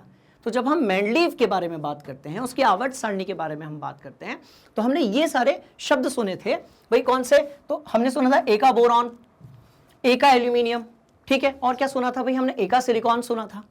तो ये सारे तो ज्ञात थे, बट कौन सा ज्ञात नहीं था, गैलियम ज्ञात नहीं था। तो हमारा आंसर क्या होना चाहिए कि जो गैलियम यानी कि ऑप्शन नंबर सी है, ऑप्शन नंबर ग है, वो बिल्कुल हमारा सही आंसर होना चाहिए, बिल्कुल सही है। चलिए अब देखते हैं, हम बात कर रहे हैं समस्थानिकों की, हम इसकी बात कर रहे हैं भाई, हम बात कर रहे हैं समस्थानिकों की। समस्थानिकों के रासायनिक गुणधर्म समान होते हैं, लेकिन परमाणु द्रव्यमान जो है वो कैसा होता है, ठीक है। तो परमाणु द्रव्यमान की जब आप बात करेंगे तो कैसा होगा भैया, वो भिन्न भिन्न होगा। परमाणु द्रव्यमान, है ना, दो चीजें हमने देखी थी, समस्थानिक देखा था, समभारिक देखा था। जिनका परमाणु क्रमांक एक जैसा रहता है पर परमाणु भार अलग अलग रहता है, ठीक है, उन्हें हम समस्थानिक कहते हैं। जिनका परमाणु द्रव्यमान जो है वो एक जैसा रहता है और परमाणु क्रमांक अलग अलग रहता है, इन्हें हम समभारिक कहते हैं, ठीक है। तो ये पूछ रहे हैं कि समस्थानिकों की रासायनिक गुणधर्म समान होते हैं, लेकिन परमाणु द्रव्यमान कैसा होता है। तो भाई परमाणु द्रव्यमान कैसा होता है, तो भिन्न भिन्न होता है ना, ध्यान से देखो, तो ये हमारा सही आंसर है। अब देखते हैं, देखिए अब ये कह रहे हैं कि किसी समूह में इलेक्ट्रॉन त्यागने की जो प्रवृत्ति होती है, किसी समूह में जो इलेक्ट्रॉन त्यागने की प्रवृत्ति होती है, ठीक है, तो कैसी होती है, तो भाई एक समूह में जब आप बात करेंगे तो अंतिम कक्षा में जो इलेक्ट्रॉनों की संख्या होगी, है ना, वो कैसी होगी, तो वो समान होगी। इसीलिए जो आंसर होगा वो क्या होगा, एक समान होगी। तो ये हमारा सही ऑप्शन होना चाहिए, ठीक है, सही ऑप्शन है। चलिए आगे बढ़ते हैं। अब अगला सवाल क्या है स्टूडेंट्स, निम्न में से कौन सा समूह जो है वो मेंडलीव के समय ज्ञात ही नहीं था। मतलब हम एक ऐसे समूह की बात कर रहे हैं जो मेंडलीव के समय ज्ञात ही नहीं था। तो जब हमने ये देखा था कि जो मेंडलीव की आवर्त सारणी है उसमें कौन सी कमी है, तो मेंडलीव की आवर्त सारणी के समय पर हमने देखा था कि जो उत्कृष्ट गैसें हैं, है ना, इसके बारे में बहुत सही तरीके से विवरण नहीं दिया गया है। इसका मतलब ये कि जो उत्कृष्ट गैसें वाला समूह है, जिसको हम क्या बोलते हैं भाई, जिसको हम आधुनिक आवर्त सारणी में क्या कहते हैं भाई, आधुनिक आवर्त सारणी में कहते हैं समूह 18। तो समूह 18 या उत्कृष्ट गैस वाले जो समूह था, ये मेंडलीव के समय पर, है ना, ये ज्ञात नहीं था। तो ये होना चाहिए हमारा आंसर। चेक करते हैं, बिल्कुल सही है। चलो अब देखो, अब कह रहे हैं कि निम्न में से कौन सा हैलोजन समूह का सदस्य है। निम्न में से कौन सा हैलोजन समूह का सदस्य है, तो भाई बोरॉन तो नहीं है, ब्रोमीन है। हमने कुछ एक ऐसे हैलोजन हैं जिसको हमने अभी इस क्लास के स्टार्टिंग में कवर किया हुआ था भाई, कौन से, फ्लोरीन था, क्लोरीन था, ब्रोमीन था और आयोडीन था। तो निम्न में से कौन सा हैलोजन समूह का सदस्य है, ठीक है, तो कौन सा है, ब्रोमीन है, बोरॉन नहीं है, बेरिलियम नहीं है, बेरियम नहीं है ना। तो आंसर क्या होगा हमारा, ब्रोमीन होगा, ठीक है। चलो अब देखो, अब कह रहे हैं अभी तक ज्ञात तत्वों की संख्या क्या है, ठीक है, तो जो हमारी आधुनिक आवर्त सारणी है स्टूडेंट्स, ठीक है, उसमें जो अभी तक हमारे पास तत्वों की संख्या है जो कि हमें ज्ञात है वो कितनी है भाई, 118 है। 118वां जो तत्व है वो पी ब्लॉक में आता है ना। तो अभी तक हमारे पास कुल कितने तत्व हैं जिनको हम आवर्त सारणी में रख सकते हैं, ठीक है, तो वो कितने हैं, 118 हैं। हाँ, इनमें से कुछ का जो नामकरण है वो नहीं हुआ है, पर हम आधुनिक आवर्त सारणी में जो स्थान है, ठीक है, वो दे सकते हैं कितनों को, 118 तत्व ऐसे हैं जिनको हम आधुनिक आवर्त सारणी में स्थान दे सकते हैं, है ना। चलो अब आगे बढ़ते हैं, तो ये हमारा आंसर सही होना चाहिए, ठीक है। चलिए अब देखिए अगला जो क्वेश्चन है ये कह रहा है कि इनमें से किसके लिए मेंडलीव ने अपनी आवर्त सारणी में खाली स्थान छोड़ा था, है ना। कार्बन के लिए छोड़ा था, सिलिकॉन के लिए छोड़ा था, जर्मेनियम के लिए छोड़ा था या लेड के लिए। तो जब भी ऐसा कोई क्वेश्चन आए जिसमें मेंडलीव की आवर्त सारणी की बात हो, आप हमेशा एक चीज ध्यान रखेंगे, जो भारी तत्व हैं, है ना, जिनका परमाणु क्रमांक ज्यादा होता है, ठीक है, तो उनको मेंडलीव ने जब अपनी आवर्त सारणी में जगह देने की कोशिश की तो वहां पर थोड़ी सी परेशानी गई। तो मेंडलीव की जो आवर्त सारणी थी उसमें जो ऐसे तत्व हैं जिनका परमाणु क्रमांक बहुत ज्यादा है, परमाणु भार बहुत ज्यादा है, उनका जो स्थान था या तो वो ज्ञात ही नहीं था, और यदि वो ज्ञात था तो उसको वहां एडजस्ट करने में बड़ी परेशानी हुई। तो इन सब में सबसे ज्यादा परमाणु भार वाला भी कौन सा होगा, तो वो होगा हमारा लेड, यानी कि प्लम्बम, जिसको हम कैसे दर्शाते हैं, तो भाई पीबी से दर्शाते हैं। बात समझ में आ रही है। तो आंसर क्या होना चाहिए, ऑप्शन नंबर डी होना चाहिए। चलो देखो डी है ना। अब देखो, अब ध्यान से देखो, अब ये कह रहे हैं कि आवर्त सारणी में समूह आवर्त समूह, ठीक है, ऊपर से नीचे समूह, और ऐसे अब जब जाएंगे बाएं से दाएं की तरफ तो आपको आवर्त मिलेगा। तो कह रहे हैं आवर्त सारणी में समूह में ऊपर से नीचे जाने पर जो संयोजकता होती है इलेक्ट्रॉन की वो कैसी होती है, तो भाई स्थिर रहती है। एग्जाम्पल ले लेते हैं, है ना, जैसे आपने लिखा हाइड्रोजन, उसके नीचे लिखा लिथियम, उसके नीचे लिखा सोडियम, फिर लिखा आपने पोटेशियम, तो 4 आपने ले लिए, हम और भी ले सकते थे बच्चों। तो 1 3 11 19, है ना। अब जब आप इसको लिखेंगे तो कैसे लिखेंगे, 1, इसको लिखेंगे 2 और 1, इसको आप कैसे लिखेंगे भाई, 2 लिखेंगे 8 लिखेंगे 1 लिखेंगे, इसको कैसे लिखेंगे, 2 लिखेंगे 8 लिखेंगे 8 लिखेंगे 1 लिखेंगे। तो आप ध्यान से देखेंगे स्टूडेंट्स कि अंतिम कक्षा में जो इलेक्ट्रॉनों की संख्या है, ठीक है, अंतिम कोश में जो इलेक्ट्रॉनों की संख्या है वो एक जैसी है। तो जब इलेक्ट्रॉनों की संख्या एक जैसी होगी तो संयोजकता इलेक्ट्रॉनों की संख्या भी कैसी होगी, वही होगी, एक समान होगी। तो कैसी रहेगी, स्थिर रहेगी। तो इससे हमने फिर ये देखा कि जो इलेक्ट्रॉन है ना, अंतिम कक्षा में यदि इलेक्ट्रॉनों की संख्या एक जैसी होती है तो इससे जो रासायनिक गुणधर्म होते हैं वो एक समान होते हैं। कैसे एक समान होते हैं, तो भाई जो हाइड्रोजन है वो भी एक बॉन्ड बनाता है, एक ही आबंध बनाता है। ऐसे ही लिथियम, सोडियम, पोटेशियम जितने भी हैं ये एक एक आबंध बनाते हैं, है ना। तो क्या प्रूव हुआ कि संयोजकता यदि एक जैसी है तो आबंधों की संख्या सामान्यता कैसी होगी, एक जैसी होगी, है ना। आगे बढ़ते हैं, देखिए ये हमारा आंसर होना चाहिए, ये हो गया हमारा आंसर, ठीक। चलो अब देखो, हाँ, अब कह रहे हैं कि जो मेंडलीव की आवर्त सारणी है इसमें क्षैतिज कतारों को क्या कहा गया, तो भाई आवर्त कहा गया। हम बहुत देर से ये देख रहे हैं कि जो हमारे समूह होते हैं इसके लिए सीबीएसई जो है वो कई बार वर्ग शब्द यूज करती है। कुछ इसी तरीके से जो आपके आवर्त होते हैं उसको क्षैतिज कतार बोला जाता है। ऐसे जो है वो क्षैतिज कतार है, ऊपर से नीचे जो है वो ऊर्ध्वाकार, है ना, वो कतारें हैं। तो ऊपर से नीचे की तरफ समूह होते हैं और बाएं से दाएं की तरफ, बात समझ में आ रही है ना, आपके बाएं से दाएं की तरफ जो होते हैं वो क्या होते हैं भाई, तो वो क्षैतिज कतारें होती हैं, उसको हम क्या कहते हैं, आवर्त कहते हैं। तो आंसर क्या होगा, आवर्त होगा, है ना। देखो बिल्कुल सही है। चलिए अब ये पूछ रहे हैं कि जो मेंडलीव की आवर्त सारणी है इसकी पहली कमी क्या थी। तो ऑप्शंस देखते हैं भाई, ऑक्सीजन को सही स्थान ना देना, हाइड्रोजन को सही स्थान ना देना, क्लोरीन को नहीं देना, या फिर नाइट्रोजन को नहीं देना। तो देखिए इसका आंसर है हाइड्रोजन को सही स्थान नहीं दे पाना। क्यों, क्योंकि जो हाइड्रोजन है, ठीक है, वो खुद तो एक अधातु है पर उसके जो रासायनिक गुणधर्म होते हैं वो उसी के समूह के धातुओं जैसे भी होते हैं, ओके, और अधातु जैसे भी होते हैं। तो जो हाइड्रोजन है वो थोड़ा सा वर्सेटाइल तत्व है, ठीक है। तो इसका मतलब उसके जो गुणधर्म है, उसकी जो प्रॉपर्टीज है वो थोड़ी सी धातुओं जैसी भी होती है और अधातुओं जैसी भी होती है। तो मेंडलीव जब हाइड्रोजन को, वो ये नहीं समझ पा रहे थे कि वो धातु के साथ रखें या फिर अधातु के साथ में रखें। बात समझ में आई। इसीलिए सबसे ज्यादा परेशान किसने किया, तो भाई हाइड्रोजन ने मेंडलीव को बहुत परेशान किया। इसीलिए क्वेश्चन है कि मेंडलीव की आवर्त सारणी में प्रथम कमी क्या थी। तो कमी नहीं थी, एक्चुअली ये क्या था, एक कंफ्यूजन था। मेंडलीव को ये कंफ्यूजन था कि वो हाइड्रोजन को कहां पर रखें। तो बाद में फिर उसको कमी के रूप में प्रदर्शित किया गया, बट ये कंफ्यूजन था क्योंकि जो हाइड्रोजन था वो धातु जैसा भी था और अधातु जैसे भी गुणधर्म वो उस समय पर बता रहा था, है ना। तो आंसर क्या होगा भाई, हाइड्रोजन को सही स्थान ना दे पाना, यही हमारा आंसर होगा, है ना। अब देखो, अब अगला सवाल क्या है, कुछ तत्व दिए गए हैं भाई, फ्लोरीन है, क्लोरीन है, ब्रोमीन है, आयोडीन है, भाई हेलोजेंस की बात हो रही है। इनकी क्रियाशीलता क्रम में आपको जमाना है, क्रियाशीलता, ठीक है। तो आप हमेशा याद रखें कि जो अधातुएं होती हैं उनकी जो क्रियाशीलता होती है वो विद्युत ऋणात्मकता के आधार पर मापी जाती है, धातुओं की आयनीकरण ऊर्जा पर मापी जाती है ना। आयनीकरण ऊर्जा मतलब ये कि कोई जो आपकी धातु है वो कितने जल्दी किसी इलेक्ट्रॉन को दान कर देती है, त्याग देती है, तो वो उसकी आयनीकरण ऊर्जा है। और अधातु की यदि आप बात करेंगे तो वो विद्युत ऋणात्मकता पे होगी।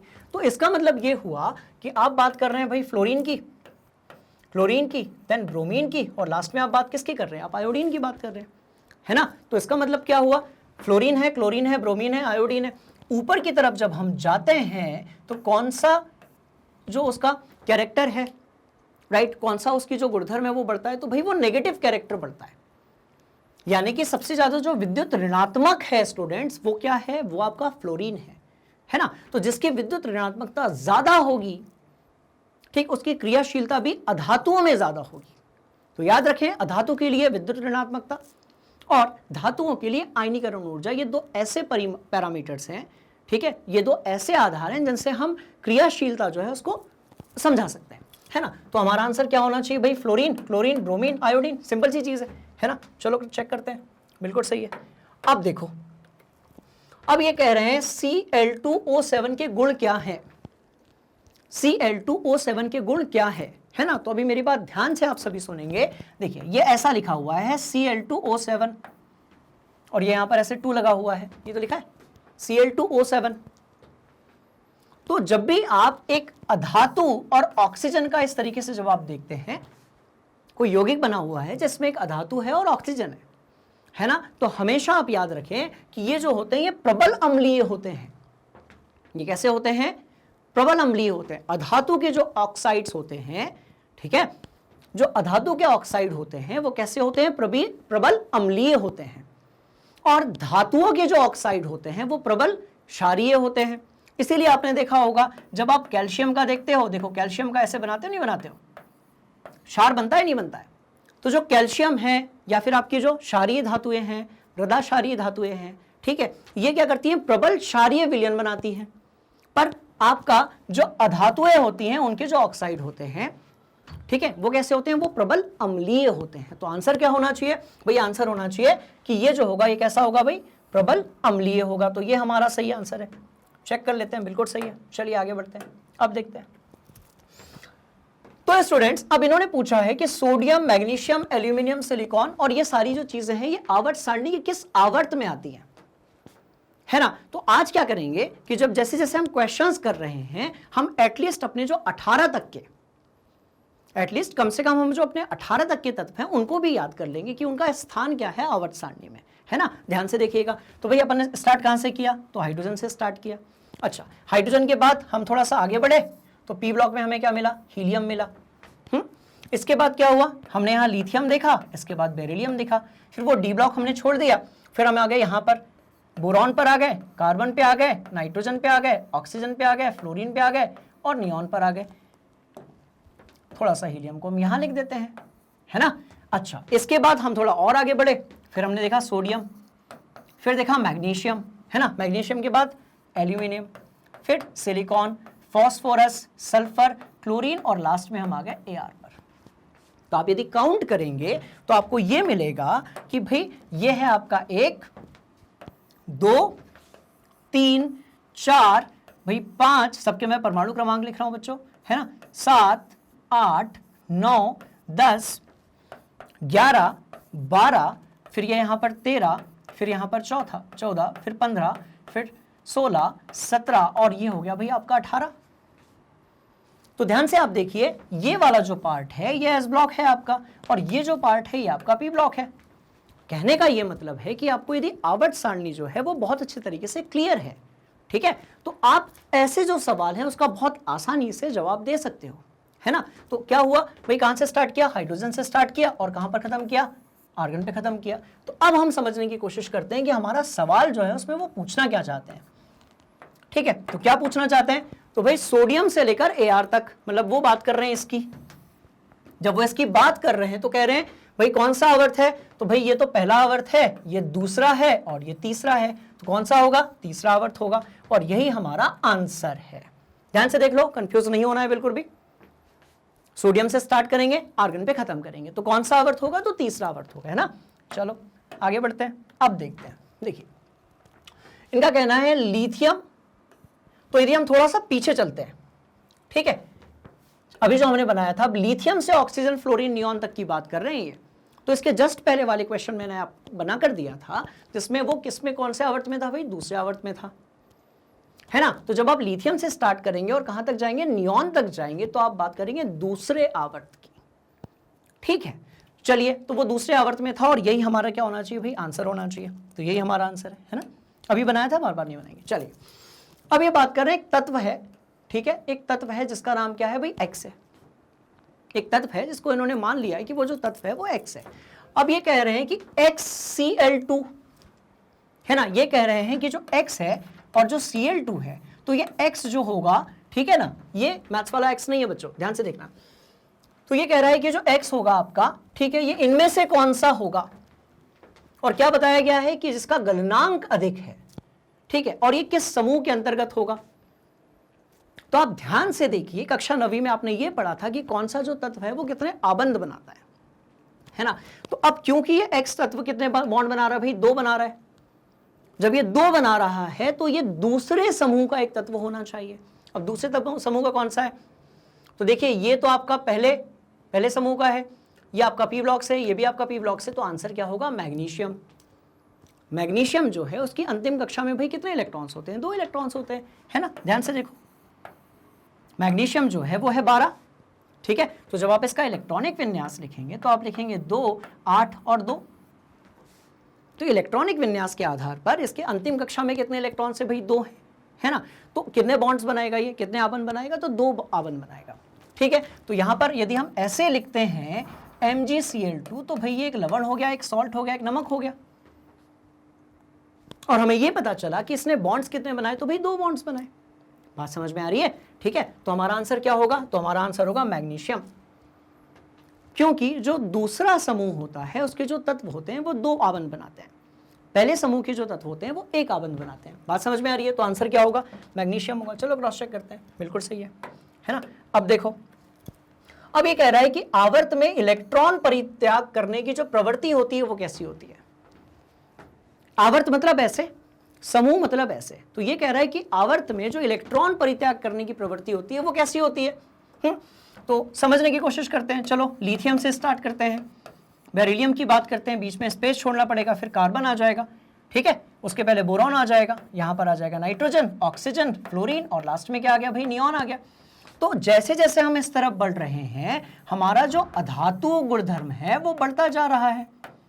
अब हमने ये देखा था कि जो अधातुएं होती हैं, ठीक है, वो इलेक्ट्रॉन्स को ग्रहण करती हैं, वो त्याग नहीं करती हैं।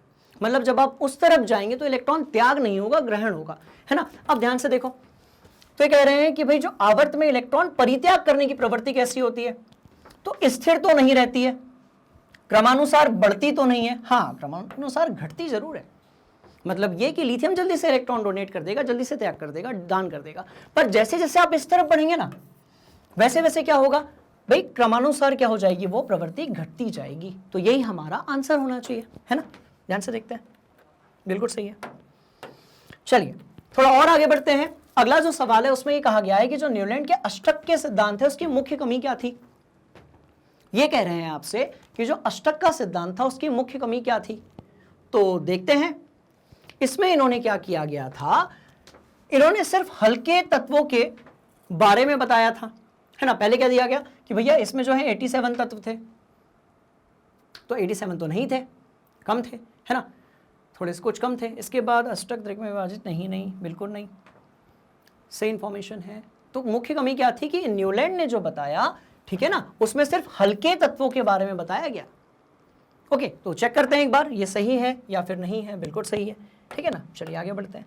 अब देखते हैं वर्ग 1 और 2 के तत्व क्या कहे जाते हैं। तो स्टूडेंट्स अभी तक हमने इतनी बार पीरियोडिक टेबल या आवर्त सारणी को देख लिया है कि हमें ये क्लियर है कि कौन से समूह में, कौन से ब्लॉक में, कहां पर कितने तत्व आते हैं। ठीक है, तो इसका मतलब क्या हुआ भाई, वर्ग 1 और वर्ग 2 की बात हो रही है तो किस में आएंगे, एस ब्लॉक में आएंगे। तो हमारा जो आंसर है वो क्या होगा, एस ब्लॉक के तत्व, है ना। देखो यही हमारा आंसर है। ठीक है, अब देखो अब ये कह रहे हैं कि 13 से लेकर 18 तक, तो अब तो बहुत स्पीडली हम कर सकते हैं भाई, क्या होंगे, पी ब्लॉक के तत्व होंगे। 13 से लेकर 18 तक कैसे किया गया था, तो ध्यान से देखेंगे तो यहां पर एस ब्लॉक लिया गया था भाई, यहां पर डी ब्लॉक लिया गया था और इधर कहीं पर पी ब्लॉक लिया गया था, है ना। यहां पर 1 से 2 था, यहां पर 3 से लेकर 10 तक था और ये यहां पर 13 से लेकर 18 तक था। तो ये पी ब्लॉक था, ये डी ब्लॉक था, ये एस ब्लॉक था और यहां नीचे की तरफ जो है डी ब्लॉक से ही निकल कर आया था आपका एफ ब्लॉक। ठीक है, तो 13 से 18 तक क्या होंगे, तो पी ब्लॉक होंगे। 1 से लेकर 2 क्या होंगे, तो भाई एस ब्लॉक होंगे। यही हमारा आंसर होना चाहिए, है ना, वही आंसर है हमारा। देखो चलिए अब थोड़ा और आगे बढ़ते हैं, अगला क्वेश्चन देखते हैं।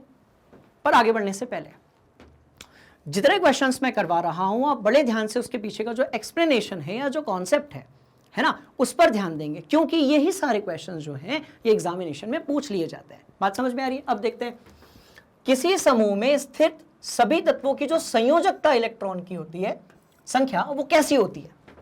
संयोजकता इलेक्ट्रॉन का मतलब ये होता है कि अंतिम कक्षा में जो इलेक्ट्रॉनों की संख्या है वो कितनी है ना। जैसे सोडियम में कितनी होती है, 1 होती है, मैग्नीशियम में कितनी होती है, 2 होती है। ठीक है, तो ये कह रहे हैं किसी समूह में स्थित सभी तत्वों के संयोजकता इलेक्ट्रॉनों की संख्या कैसी होती है। तो भाई समूह की बात हो रही है तो समान होगी, समूह की बात हो रही है तो कैसी होगी, समान होगी। कि एग्जांपल ले लेते हैं भाई, अपने लिखा बेरिलियम, फिर क्या लिखा मैग्नीशियम, फिर क्या लिखा भाई कैल्शियम लिखा। तो बेरिलियम कितना है, 4 है, 12 है, 20 है, सबका इलेक्ट्रॉनिक विन्यास लिखकर चेक कर लेते हैं, है ना। तो क्या हो जाएगा भाई, 2 हो जाएगा, 2 हो जाएगा, 2 हो जाएगा, 8 हो जाएगा, 2 हो जाएगा, यहां पर 2, 8, 8 और 2 हो जाएगा। बात समझ में आ रही है। तो आप यदि ध्यान से देखेंगे तो आपको यह पता चलेगा कि सबकी अंतिम कक्षा में जो इलेक्ट्रॉनों की संख्या है, जिसको हम संयोजक इलेक्ट्रॉनों की संख्या भी कहते हैं, भाई वो कैसी है, वो एक समान है। कैसी है, तो वो एक समान है। ठीक है, तो हमारा आंसर क्या होगा, किसी समूह में स्थित सभी तत्वों के संयोजकता इलेक्ट्रॉनों की जो संख्या होगी वो कैसी होगी, वो एक समान होगी, है ना। बात समझ में आ रही है। तो ये हमारा आंसर होना चाहिए। ठीक है, चेक करते हैं, देखो ये हमारा आंसर है। ठीक है, चलिए अब अगला सवाल ये देखिए, 3 से 11 तत्व कहे जाते हैं। कहां से, 3 से 11 तक के जो तत्व कहे जाते हैं। तो इसमें थोड़ा सा अच्छा, ठीक है, हाँ समूह आएगा। समूह 3 से लेकर, समूह 3 से लेकर, है ना, समूह 3 से लेकर 11 तक के जो तत्व कहे जाते हैं वो क्या होते हैं, संक्रमण तत्व होते हैं। ठीक है, डी ब्लॉक जो आपका होता है, डी ब्लॉक के जो तत्व होते हैं बच्चों, ठीक है, उसमें समूह 3 से लेकर 12 आता है। पर 12वां जो समूह है वो डी ब्लॉक में तो है पर वो संक्रमण तत्व नहीं है ना। तो अब बचा क्या भाई, 3 से बचा 11। तो 3 से 11 तक के जो भी आपके क्या होंगे, है ना, क्या होंगे, जो तत्व होंगे उसको आप क्या कहेंगे, तो संक्रमण तत्व कहेंगे। सवाल पैदा होता है कि आप इनको संक्रमण तत्व क्यों कहते हैं।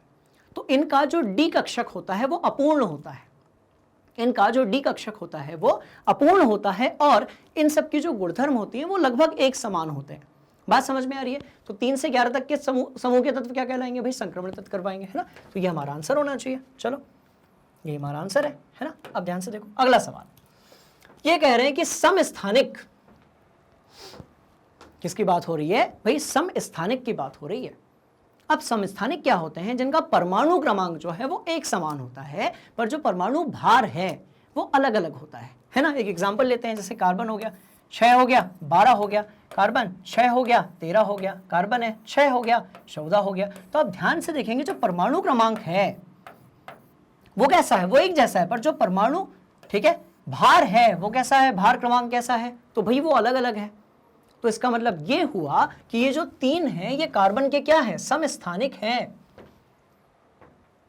क्या है, समस्थानिक है। ठीक है, तो क्या कह रहे हैं, समस्थानिकों के परमाणु भार भिन्न भिन्न होते हैं लेकिन परमाणु क्रमांक तो कैसे होते हैं। ये हमारा ऑप्शन सही होना चाहिए। तो परमाणु क्रमांक कैसे होगा, ठीक है, वो एक जैसा होगा और जो परमाणु भार है ना, वो अलग अलग तरीके से होगा। अच्छा चलो अगला सवाल है, इसको पहले चेक करते हैं। बिल्कुल सही है ना। तो ध्यान से आप सारे क्वेश्चंस के बीच में लगे रहिए। अब कह रहे हैं कि आवर्त सारणी में दो क्षैतिज कतारें हैं नीचे की तरफ। तो एक बार फिर से हम जो आवर्त सारणी है उसको देख लेते हैं, है ना। ध्यान से देखो, तो ये हमारा एस ब्लॉक था भाई, ये हमारा डी ब्लॉक था, और ये जो था ये हमारा पी ब्लॉक था। पर यदि आपको याद हो, ठीक है, तो यहां नीचे की तरफ पे एफ ब्लॉक था, एस था, पी था, डी था, और क्या था भाई, एफ था। ठीक है, तो वो इसी की बात कर रहे हैं कि नीचे की तरफ दो क्षैतिज कतारें हैं, पहली कतार और दूसरी कतार। तो इसको क्या कहते हैं, तो भाई इसको हम कहते हैं ब्लॉक। इसको हम क्या कहते हैं, एफ ब्लॉक कहते हैं। एस ब्लॉक हो गया, पी ब्लॉक हो गया, डी ब्लॉक हो गया, एफ ब्लॉक हो गया, है ना। एस ब्लॉक कैसा हो गया, 1 और 2, 3 से लेकर 12, और ये 13 से लेकर कितना हो गया भाई, 18 हो गया। तो जैसे जैसे हम क्वेश्चंस कर रहे हैं तो इनडायरेक्टली हमारा जो चैप्टर है उसका भी रिवीजन हो रहा है। बात समझ में आ रही है, ध्यान से देखिए। तो ये हमारा आंसर होना चाहिए, एफ ब्लॉक एलिमेंट्स, है ना। देखो ये ऐसे हो गया। अच्छा, अब अगला सवाल क्या है, वर्ग 1 के जो सभी तत्व हैं उसकी संयोजकता कितनी होगी। तो भैया बार बार हम देख रहे हैं 1 होगी। वर्ग यानी कि समूह, तो पहले समूह में जितने भी तत्व हैं उनकी संयोजकता कितनी होगी, 1 होगी। कैसे होगी, एग्जाम्पल लेते हैं। हाइड्रोजन लिया, ठीक है, इसके बाद क्या लिया, लिथियम लिया, सोडियम लिया, पोटेशियम लिया, 1, 3, 11, 19, सबका इलेक्ट्रॉनिक विन्यास लिखा, जो इसको हम पहले भी लिख चुके हैं। 1 हो गया, 2 और 1 हो गया, 2, 8, 1 हो गया, 2, 8, 8, 1 हो गया। तो आप गौर फरमाएंगे, ध्यान से देखेंगे कि भाई यहां पर भी 1, 1, 1 और 1। तो इसका मतलब ये हुआ कि सबकी अंतिम कक्षा में जो इलेक्ट्रॉनों की संख्या है, अंतिम कोश में जो इलेक्ट्रॉनों की संख्या है भाई वो कैसी है, तो वो एक जैसी है। बात समझ में आ रही है। तो संयोजकता कैसी होगी, 1 होगी, है ना। क्रॉस चेक करते हैं अपन लोग, ठीक है। तो ये क्रॉस चेक किया, बिल्कुल सही है। अब देखते हैं अगला सवाल क्या है। तो भाई अगला जो सवाल है, ठीक है, ये है कि वर्ग यानी कि समूह 18 के जो तत्व हैं उनकी संयोजकता कितनी होती है। ठीक है, तो अब देख लेते हैं भाई, इसमें से एक हीलियम ले लेते हैं अपन, या फिर हम जो है नियॉन ले लेते हैं। तो हीलियम कितना है, 2 है। जब भी आप बात संयोजकता की करें स्टूडेंट्स, आपको हमेशा जो है वो इलेक्ट्रॉनिक विन्यास पर ध्यान देना है। इलेक्ट्रॉनिक विन्यास एक ऐसी चीज है जिसके अंदर बहुत सारे सवालों का जवाब छुपा हुआ है ना। तो देखिए, तो भाई आपने इसका 10 ले लिया, तो इसकी हो गई 2, इसकी हो गई कितनी, तो पहले आ जाएगा भाई 2 और उसके बाद आ जाएगा 8। ठीक है, तो यदि किसी में, अब जैसे हीलियम की आप बात कर रहे हैं या नियॉन की बात कर रहे हैं, तो पहली कक्षा है, पहला कोश है, और ज्यादा कितने इलेक्ट्रॉन्स आ सकते हैं, तो 2 आ सकते हैं, और 2 भरे हुए हैं। इसी तरीके से अब नियॉन की बात कर रहे हैं तो दूसरी कक्षा है, दूसरा कोश है, और इलेक्ट्रॉन कितने आ सकते हैं, तो भाई 8 आ सकते हैं, और 8 के 8 भरे हुए हैं।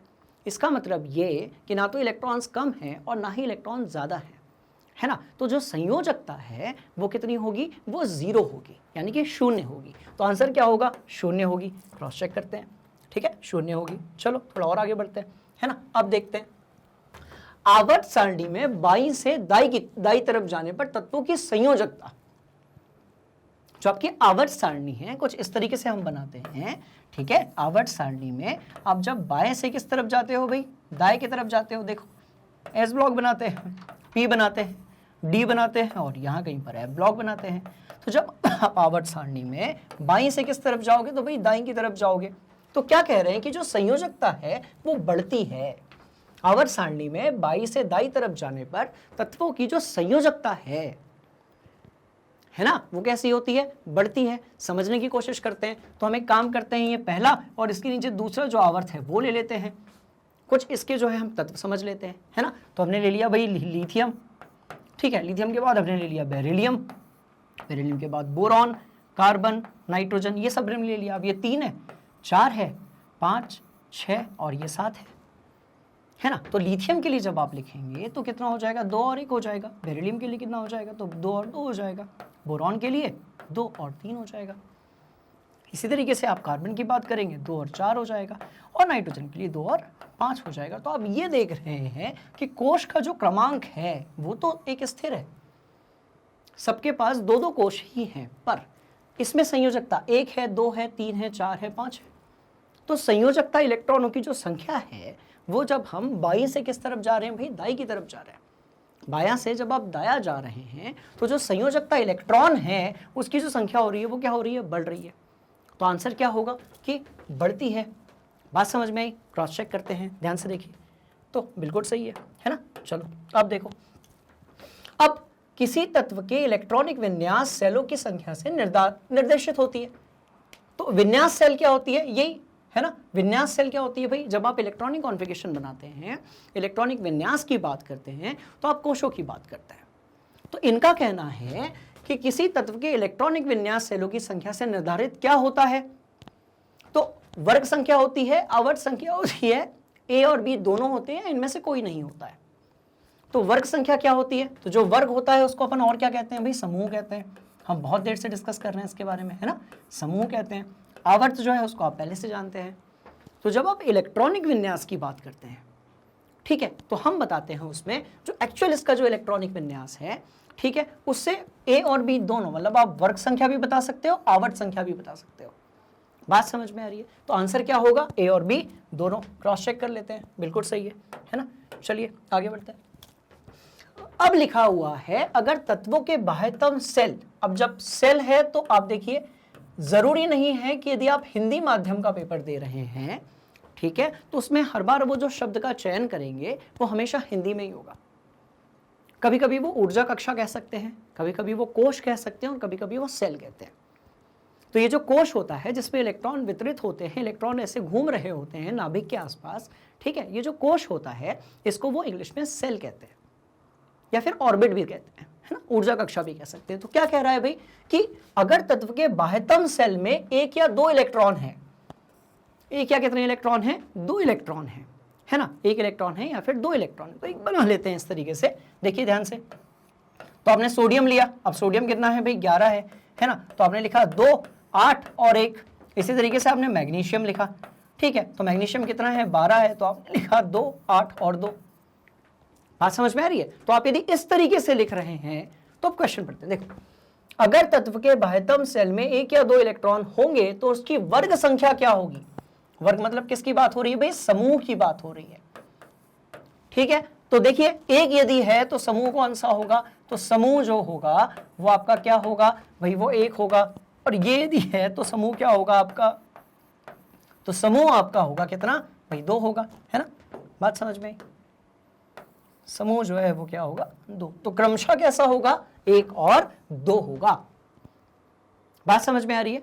मतलब ये कि ये जो संयोजकता है, अंतिम कोश में इलेक्ट्रॉनों की संख्या है, समूह है, आवर्त है, ये सब आपस में कनेक्टेड है।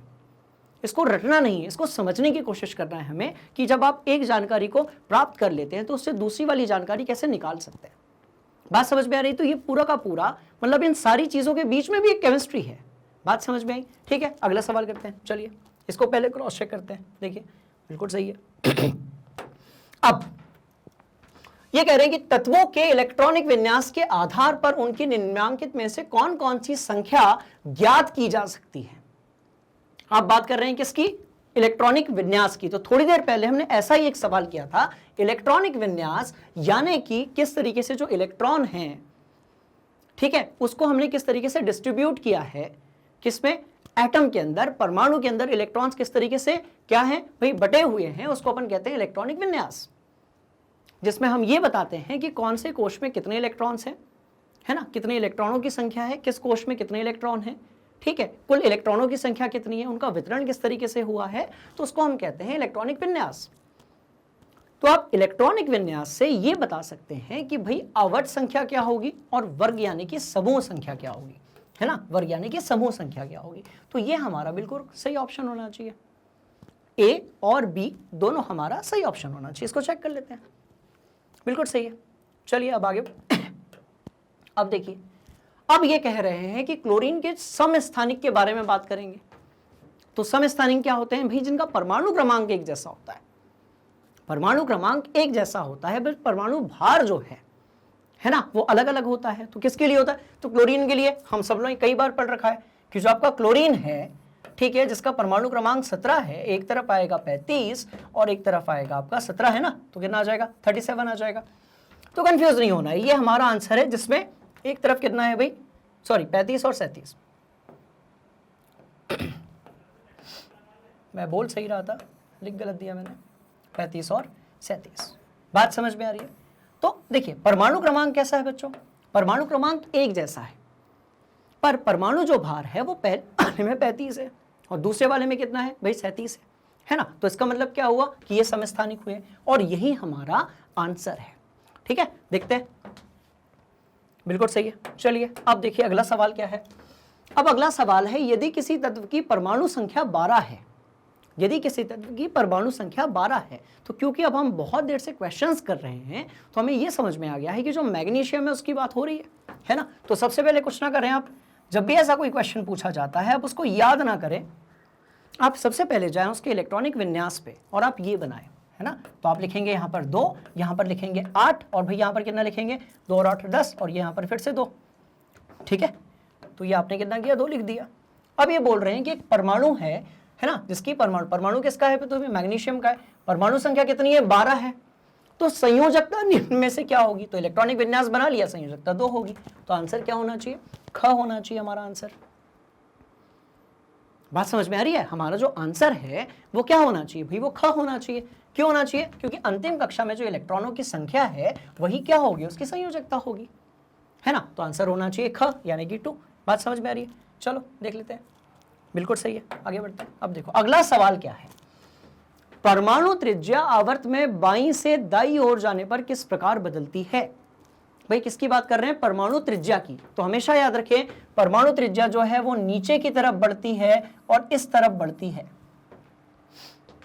बात समझ में आ रही है, इसको हम कहते हैं आवर्त में चलन, मतलब पीरियोडिक ट्रेंड्स, जिसमें हम अलग अलग जो गुणधर्म हैं किसके तत्वों के, कौन से गुणधर्म भाई, तो धातु एक, अच्छा कौन से, तो आयनीकरण ऊर्जा, विद्युत ऋणात्मकता, ऐसे बहुत सारे गुणधर्म हैं, आकार हो गया, त्रिज्या हो गई, राइट। ठीक है, तो अब ध्यान से देखिएगा परमाणु त्रिज्या जो है वो नीचे जाने पर बढ़ती है स्टूडेंट्स। परमाणु त्रिज्या जो है वो नीचे जाने पर बढ़ती है, पर जब आप किस तरफ आओगे भाई, आप बाईं से दाईं तरफ जाओगे, तो देखो दाईं से बाईं तरफ बढ़ रही है, तो आप यदि लेफ्ट टू राइट जाओगे तो कैसी होगी, तो भाई वो घट जाएगी। समझने के लिए एक एग्जांपल ले लेते हैं, भाई आपने यहां पर लिखा लिथियम और फिर आपने लिखा यहां पर बेरिलियम, तो लिथियम बड़ा होगा, ठीक है, और अब का जो बेरिलियम है ना, एक तरफ लिथियम लिखते हैं हम लोग और बेरिलियम थोड़ा सा छोटा होगा, तो ये हो गया आपका लिथियम और ये हो गया आपका बेरिलियम। इसका मतलब ये कि जो आकार है लगभग बराबर है, हाँ लगभग बराबर है, पर बेरिलियम थोड़ा सा जो है वो छोटा है, थोड़ा सा मैं छोटा बना देता हूँ उसको। अब इसके बाद जब आप बोरॉन की तरफ बढ़ेंगे, बोरॉन थोड़ा और छोटा हो जाएगा। तो इसका मतलब क्या हो रहा है कि जो आकार है, ठीक है, वो इस तरफ बढ़ रहा है और उस तरफ कम हो रहा है। तो त्रिज्या किसकी ज्यादा होगी, तो लिथियम की ज्यादा होगी। तो इसका मतलब ये हुआ कि जो परमाणु त्रिज्या है आवर्त में वो बाईं से दाईं ओर जाने पर कैसी होती है, तो घटती है। तो हमारा आंसर क्या होगा कि जो रेडियस या फिर त्रिज्या है वो कैसी हो रही है, वो कम हो रही है ना। चेक करते हैं, बिल्कुल सही बात है। अब देखिए अब अगला सवाल क्या कहता है, धात्विक अभिलक्षण आवर्त में कैसा होता है, धात्विक अभिलक्षण, है ना। तो इसको कैसे समझेंगे, तो हम ये देखते हैं, हम इसको ऐसे बना लेते हैं।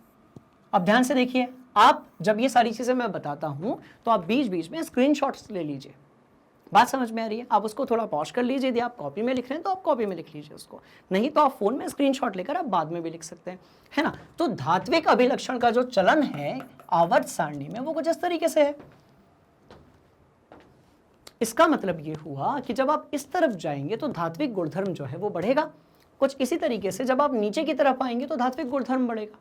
तो आपसे यदि किसी ने एक सवाल पूछ लिया कि भाई यहां पर लिथियम है, यहां पर पोटेशियम है ना, बीच में कहीं पर सोडियम भी पटक दो, सोडियम आता है क्योंकि उसके नीचे, है ना। तो ये देखो, रुको, ये देखो सोडियम है, पोटेशियम है ना, और भी चीजें हैं इसके बाद। तो सबसे अच्छी धातु कौन सी होगी, तो इस तरफ जाने पर धात्विक गुणधर्म क्या होता है, बढ़ता है। तो ऊपर से नीचे जाने पर जो धात्विक गुणधर्म होगा वो बढ़ जाएगा। और जब आप कैसे करोगे, तो भैया आप जब इस तरफ आओगे, यानी कि आप एस ब्लॉक की तरफ जब आप आओगे तो धात्विक गुणधर्म जो है वो बढ़ेगा। तो अब इनके सवाल पर आते हैं। धात्विक अभिलक्षण आवर्त में कैसे बोल रहा है, आवर्त में, आवर्त मतलब इस तरीके से, तो कैसा होगा, कम होगा। बात समझ में आ रही है, कैसा होगा, कम होगा। क्यों होगा, क्योंकि इस तरफ बढ़ रहा है, तो ऐसे आओगे तो कैसा होगा भाई, कम होगा। क्लियर हुआ, तो आंसर क्या होना चाहिए, घटता है। चेक करते हैं, बिल्कुल सही है।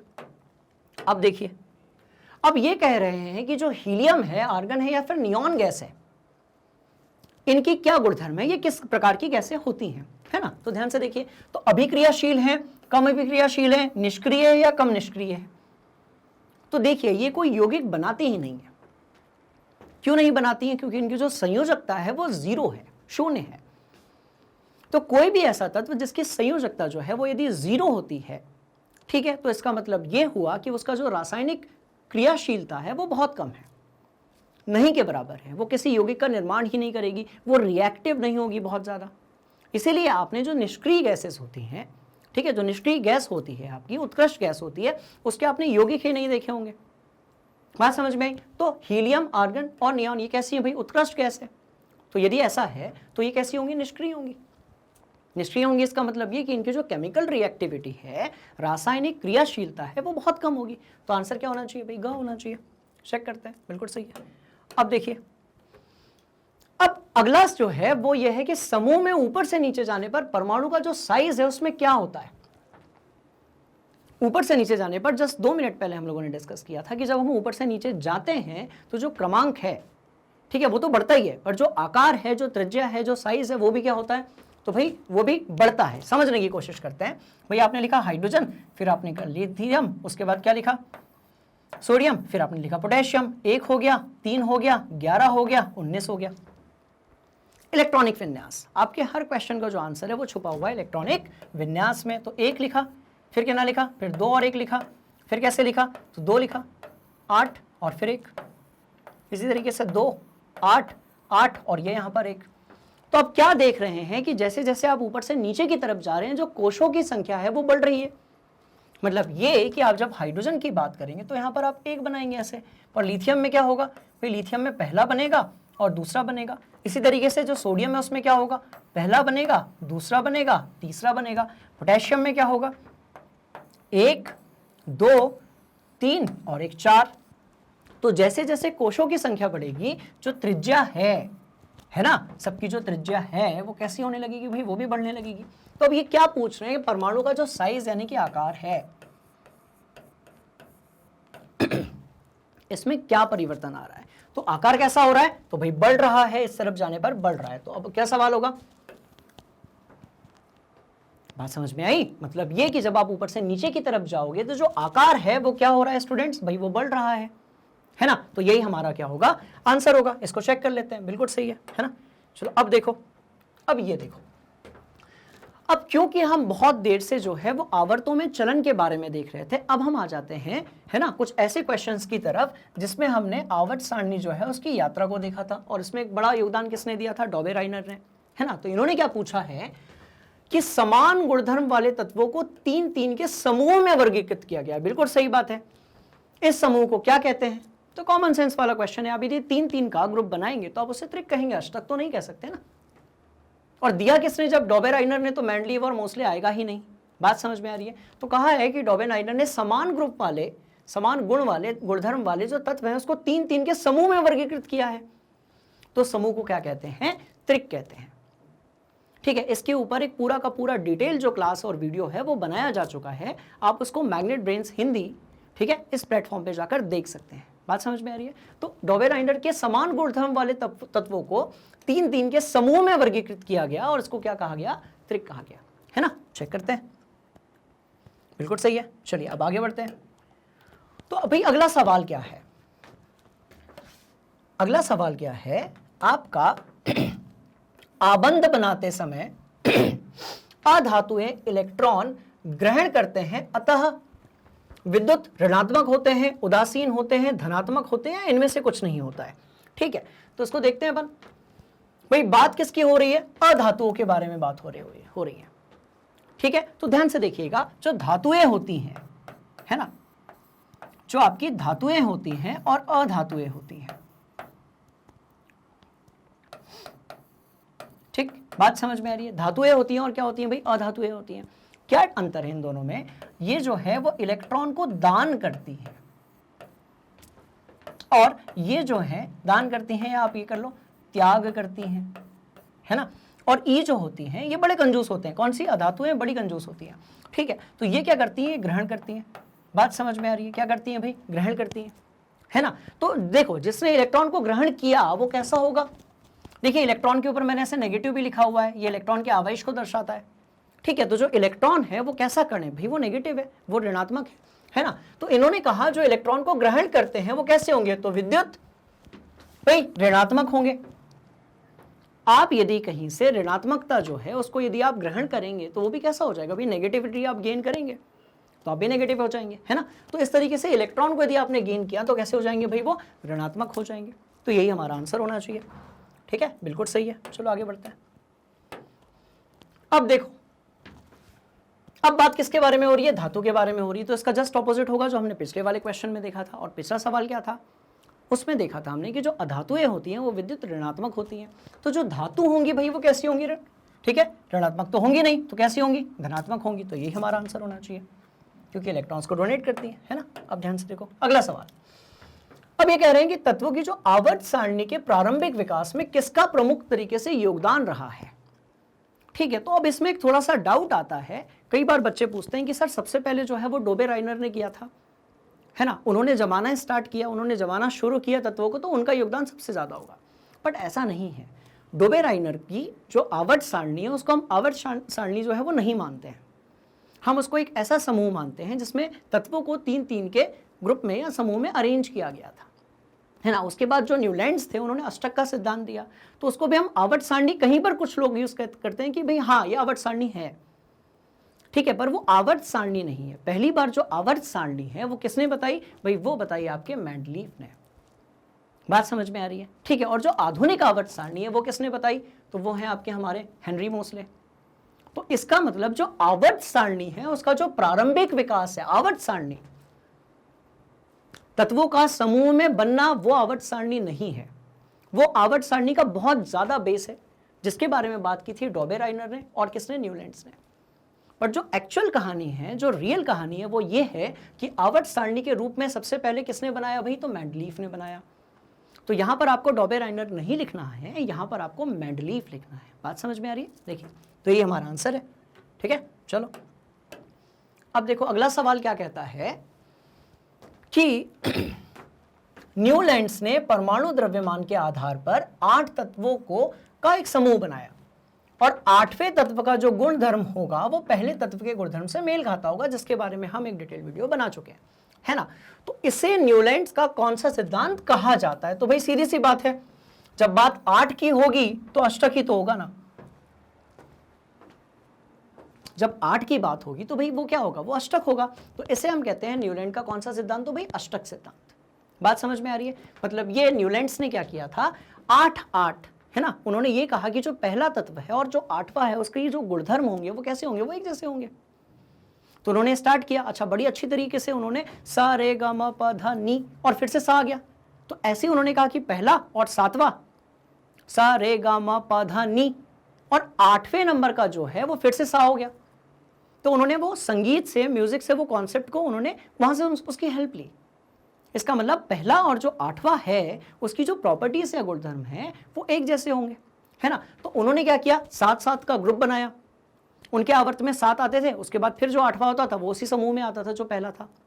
बात समझ में आ रही है। तो उन्होंने 8 तत्वों के बारे में बताया और उसको उन्होंने कहा अष्टक का सिद्धांत।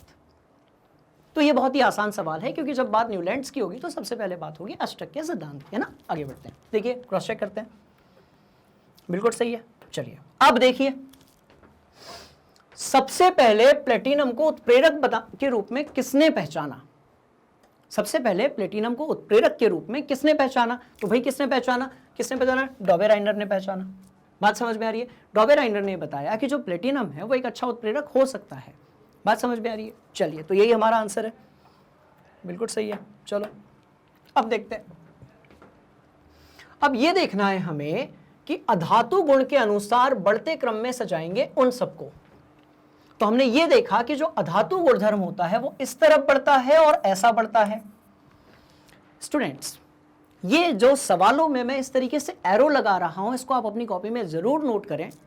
यदि आप 11th-12th में भी रसायन विज्ञान पढ़ेंगे तो वहां पर ये चीजें बहुत काम आएंगी। इन्हें हम कहते हैं आवर्त चलन, या इंग्लिश में हम इसे कहते हैं पीरियोडिक ट्रेंड्स, है ना। तो देखिए, तो अधातु गुणधर्म इस तरफ बढ़ता है और ऊपर की तरफ बढ़ता है। तो वहां पर है आपका क्या, भाई लिथियम है, ऑक्सीजन है, कार्बन है, बेरिलियम है और फ्लोरीन है।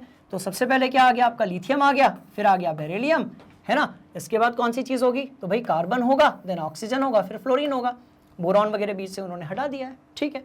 तो क्या होगा, सबसे अच्छी अधातु जो है वो हमारी कौन सी होगी, तो फ्लोरीन होगी। ऐसा कुछ है, तो बिल्कुल है।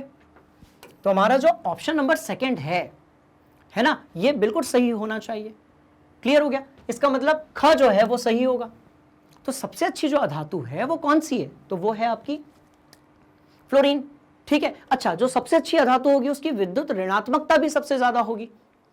अधातु है तो विद्युत ऋणात्मकता, धातु है तो विद्युत धनात्मकता। बात समझ में आ रही है। तो फ्लोरीन हमारा मैक्सिमम होगा इस वाले क्वेश्चन में और लिथियम जो है वो मिनिमम होगा। तो ये हमारा आंसर हो गया। चेक करते हैं, बिल्कुल सही है। अब देखो, अब ये क्या कह रहे हैं अगले सवाल में कि जो मेंडलीव की आवर्त सारणी है इसके ऊपरी भाग में तत्वों के ऑक्साइड और हाइड्रोक्साइड, ठीक है। ऑक्साइड का मतलब होता है ऑक्सीजन के साथ बनने वाले यौगिक और हाइड्रोक्साइड का मतलब होता है OH के साथ बनने वाले यौगिक। इसीलिए आप जब NaOH लिखते हो तो आप उसको क्या कहते हो भैया, आप कहते हैं सोडियम हाइड्रोक्साइड। क्या कहते हो, आप कहते हो ना सोडियम हाइड्रोक्साइड, या फिर आप इसका एक और नाम देते हैं कॉस्टिक सोडा। बात समझ में आ रही है। तो अब इन्होंने कहा कि तत्वों के जो ऑक्साइड बनेंगे और हाइड्रोक्साइड बनेंगे उसको किस तरीके से दर्शाया गया है, तो भाई किससे दर्शाया गया है, तो R से दर्शाया गया है। बात समझ में आ रही है, कैसे दर्शाया गया, तो R से, है ना। तो जब ये क्लास खत्म होगी सभी जो स्टूडेंट्स हैं वो जाएंगे किस पर, मेंडलीव की आवर्त सारणी में। जब आप मेंडलीव की आवर्त सारणी में जाएंगे तो आपको यहां पर ऊपर की तरफ ऐसा लिखा हुआ दिखेगा RO2 और भी बहुत सारी चीजें दिखेंगी। तो वो जो R है ना, ऑक्साइड और हाइड्रोक्साइड बनाने वाले जो तत्व हैं उसको उन्होंने कैसे दर्शाया, R से। तो सही ऑप्शन क्या होना चाहिए भाई, R होना चाहिए, है ना। बिल्कुल सही है। चलो आगे बढ़ते हैं। चलिए अब बात करते हैं मेंडलीव ने अपनी आवर्त सारणी तैयार करने के लिए कौन सा मापदंड रखा।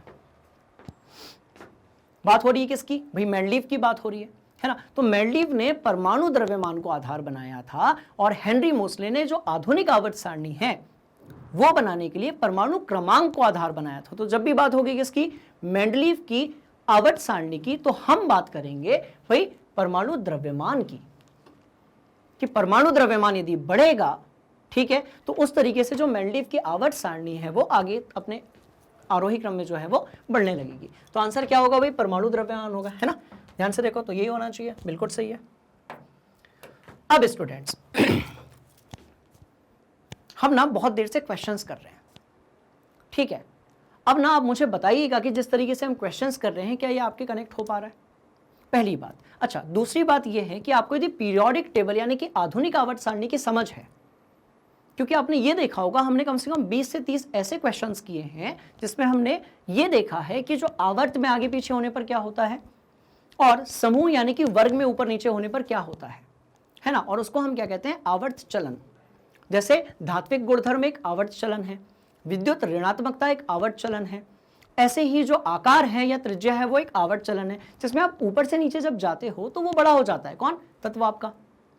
इस तरफ जब आप आते हो तो तत्व आपका छोटा हो जाता है। तो जब आप आधुनिक आवर्त सारणी देखें, ठीक है, तो आप वो ना करें जो सामान्यतः सभी बच्चे करते हैं। सभी बच्चे क्या करते हैं, 20 या 30 तक के जो तत्व होते हैं उसको रट लेते हैं और उनको ये लगता है कि उन्होंने अब क्योंकि तत्वों के बारे में रट लिया है, उनका परमाणु क्रमांक रट लिया है, तो उनको आधुनिक आवर्त सारणी जो है वो बन गई है। ऐसा नहीं है। आपको आधुनिक आवर्त सारणी में ये पता होना चाहिए कि जो कौन सा तत्व है, जिस भी तत्व की आप बात कर रहे हैं, ठीक है, वो कहां पर पाया जाता है उस आधुनिक आवर्त सारणी में। यदि आपको तत्व की स्थिति का ज्ञान है, ठीक है, और आपको यदि ये पता है कि वो जो तत्व है वो उपधातु है, धातु है या फिर अधातु है, तो आप आसानी से ऐसे क्वेश्चंस का आंसर दे सकते हैं, है ना। तो क्वेश्चन क्या है देखते हैं। अच्छा, ये तो अपना हो गया था ना। चलो अब देखो, तो ये कह रहे हैं कि मेंडलीव के समय इनमें से कौन सा ज्ञात नहीं था, है ना। तो बोरॉन तो था, एल्यूमिनियम भी था, सिलिकॉन भी था, कौन सा नहीं था भाई, गैलियम नहीं था। कौन सा नहीं था, गैलियम नहीं था। हमने ये सारे वर्ड सुने थे मेंडलीव की आवर्त सारणी में। हमने कहा बोरॉन है ना, बोरॉन है, एल्यूमिनियम है, सिलिकॉन है, एका बोरॉन, एका एल्यूमिनियम, एका सिलिकॉन, बट गैलियम नहीं था, ठीक है। तो कौन सा ज्ञात नहीं था, गैलियम नहीं था, उसके लिए उन्होंने स्थान छोड़ा। बात समझ में आ रही है। तो ये हमारा आंसर होना चाहिए, है ना। तो ये हमारा आंसर है। चलो अब देखते हैं अगला सवाल क्या है ना। तो अगला सवाल, ठीक है, जिसमें पूछा गया है कि जो तत्वों के वर्गीकरण का मुख्य श्रेय है वो किसे मिला। तो भाई उसे ही मिला होगा जिसने बनाई होगी आधुनिक आवर्त सारणी, यानी कि हेनरी मोसले। तो आंसर क्या होना चाहिए, हेनरी मोसले होना चाहिए। चलो इस पे टिक करते हैं और ये देख लेते हैं, ठीक है, कि ये हमारा जो आंसर है ये सही है या फिर नहीं है। बात समझ में आई, तो चेक कर लेते हैं। चलो बिल्कुल सही है, क्लियर हो गया। तो स्टूडेंट्स इस तरीके से हमने जो है हमारा जो चैप्टर था तत्वों का आवर्ती वर्गीकरण, है ना, कक्षा 10 का जो लास्ट चैप्टर था केमिस्ट्री का, तत्वों का आवर्ती वर्गीकरण, उसके पूरे एमसीक्यूज को निपटाया बहुत अच्छे तरीके से। बात समझ में आ रही है। ऐसी ही बहुत सारी जो चीजें हैं, है ना, जैसे कि एमसीक्यूज और एनसीईआरटी के सॉल्यूशंस और हर टॉपिक के कॉन्सेप्ट वीडियोस, ये आपको मिलते हैं मैग्नेट ब्रेन्स हिंदी प्लेटफॉर्म पे यूट्यूब पर। बात समझ में आ रही है। पर कभी कभी क्या होता है कि बहुत सारे वीडियोस के बीच में आपको होता है कंफ्यूजन। तो उस टाइम पर यदि आप अपनी प्लेलिस्ट जो है वो क्रिएट करना चाहते हैं तो उसका सबसे अच्छा तरीका क्या है वो मैं आपको बताता हूं। ध्यान से देखिए, ठीक है, ध्यान से देखिए। तो आपको क्या करना है, सबसे पहले एंट्री मारनी है गूगल में। जैसे ही आपने गूगल में एंट्री मारी, आपको वहां पर सर्च करना है www.magnetbrains.com। जैसे ही आप वहां पर क्लिक करेंगे, मतलब जैसे ही आप सर्च करेंगे, आपको कुछ इस तरीके से पेज मिलेगा जहां पर आपको इस तरफ दिखेगा रजिस्टर फॉर फ्री। कहने का मतलब ये कि सारी की सारी जो वीडियोस हैं, पूरी ऑनलाइन एजुकेशन जो है वो बिल्कुल यहां पर प्रोवाइड की जाएगी, बिल्कुल फ्री ऑफ कॉस्ट। मतलब किसी भी प्रकार का कोई भी सब्सक्रिप्शन नहीं है। मतलब मैं बात एक या दो वीडियोस की नहीं कर रहा हूं, एक दो चैप्टर्स की बात नहीं कर रहा हूं। बात समझ में आ रही है, मैं सारे चैप्टर्स की बात कर रहा हूं। पूरा का पूरा जो एजुकेशनल मटेरियल है, क्लियर, वो वहां पर आपको मिल जाएगा। अब जब आप रजिस्टर फॉर फ्री करते हैं तो आपको कुछ इस तरीके से दिखेगा। जैसे अपन ने यहां पर क्लिक किया, है ना, तो अपने को क्या दिखेगा, हम यहां पहुंच जाएंगे और हम ये देखेंगे कि जो मैग्नेट ब्रेन्स हिंदी की जो टीम है वो आपके सामने होगी।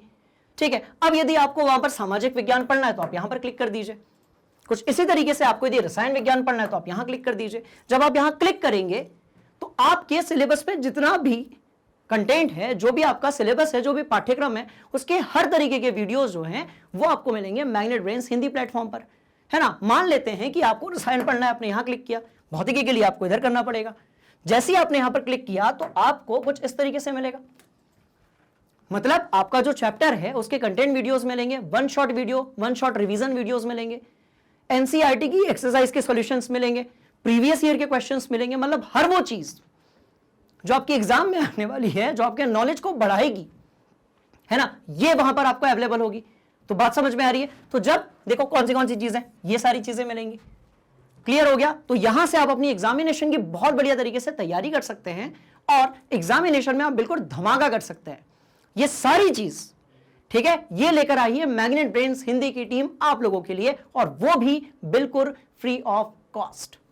बात समझ में आ रही है। चलो, तो क्या है, सोचने वाली बात क्या है कि यदि आपका कोई भी बोर्ड है, यदि आपका हिंदी माध्यम है, मैग्नेट ब्रेन्स पर आपको इंग्लिश के सारे वीडियोस मिल जाएंगे और मैग्नेट ब्रेन्स हिंदी पर आपको, यदि आपका हिंदी मीडियम है, फिर आपका कोई भी बोर्ड है, फर्क नहीं पड़ता है। पूरी टीम ने आप सभी लोगों के लिए इफेक्टिव तरीके से पूरा एजुकेशनल जो कंटेंट है, पूरा जो चैप्टर्स के वीडियोस हैं वो बना रखे हैं।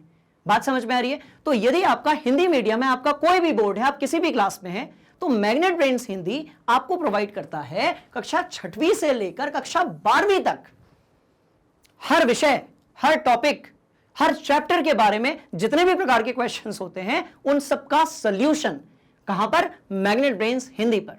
बात समझ में आ रही है। तो अब अगली क्लास में हम मिलेंगे नए कॉन्सेप्ट के साथ और नए तरीके से हम करेंगे केमिस्ट्री की धुनाई। क्लियर हुआ। तब तक के लिए आप लाइक कीजिए, शेयर कीजिए, ठीक है, और सब्सक्राइब भी कीजिए। मिलता हूं मैं आपको अगली क्लास में। तब तक के लिए थैंक यू सो मच।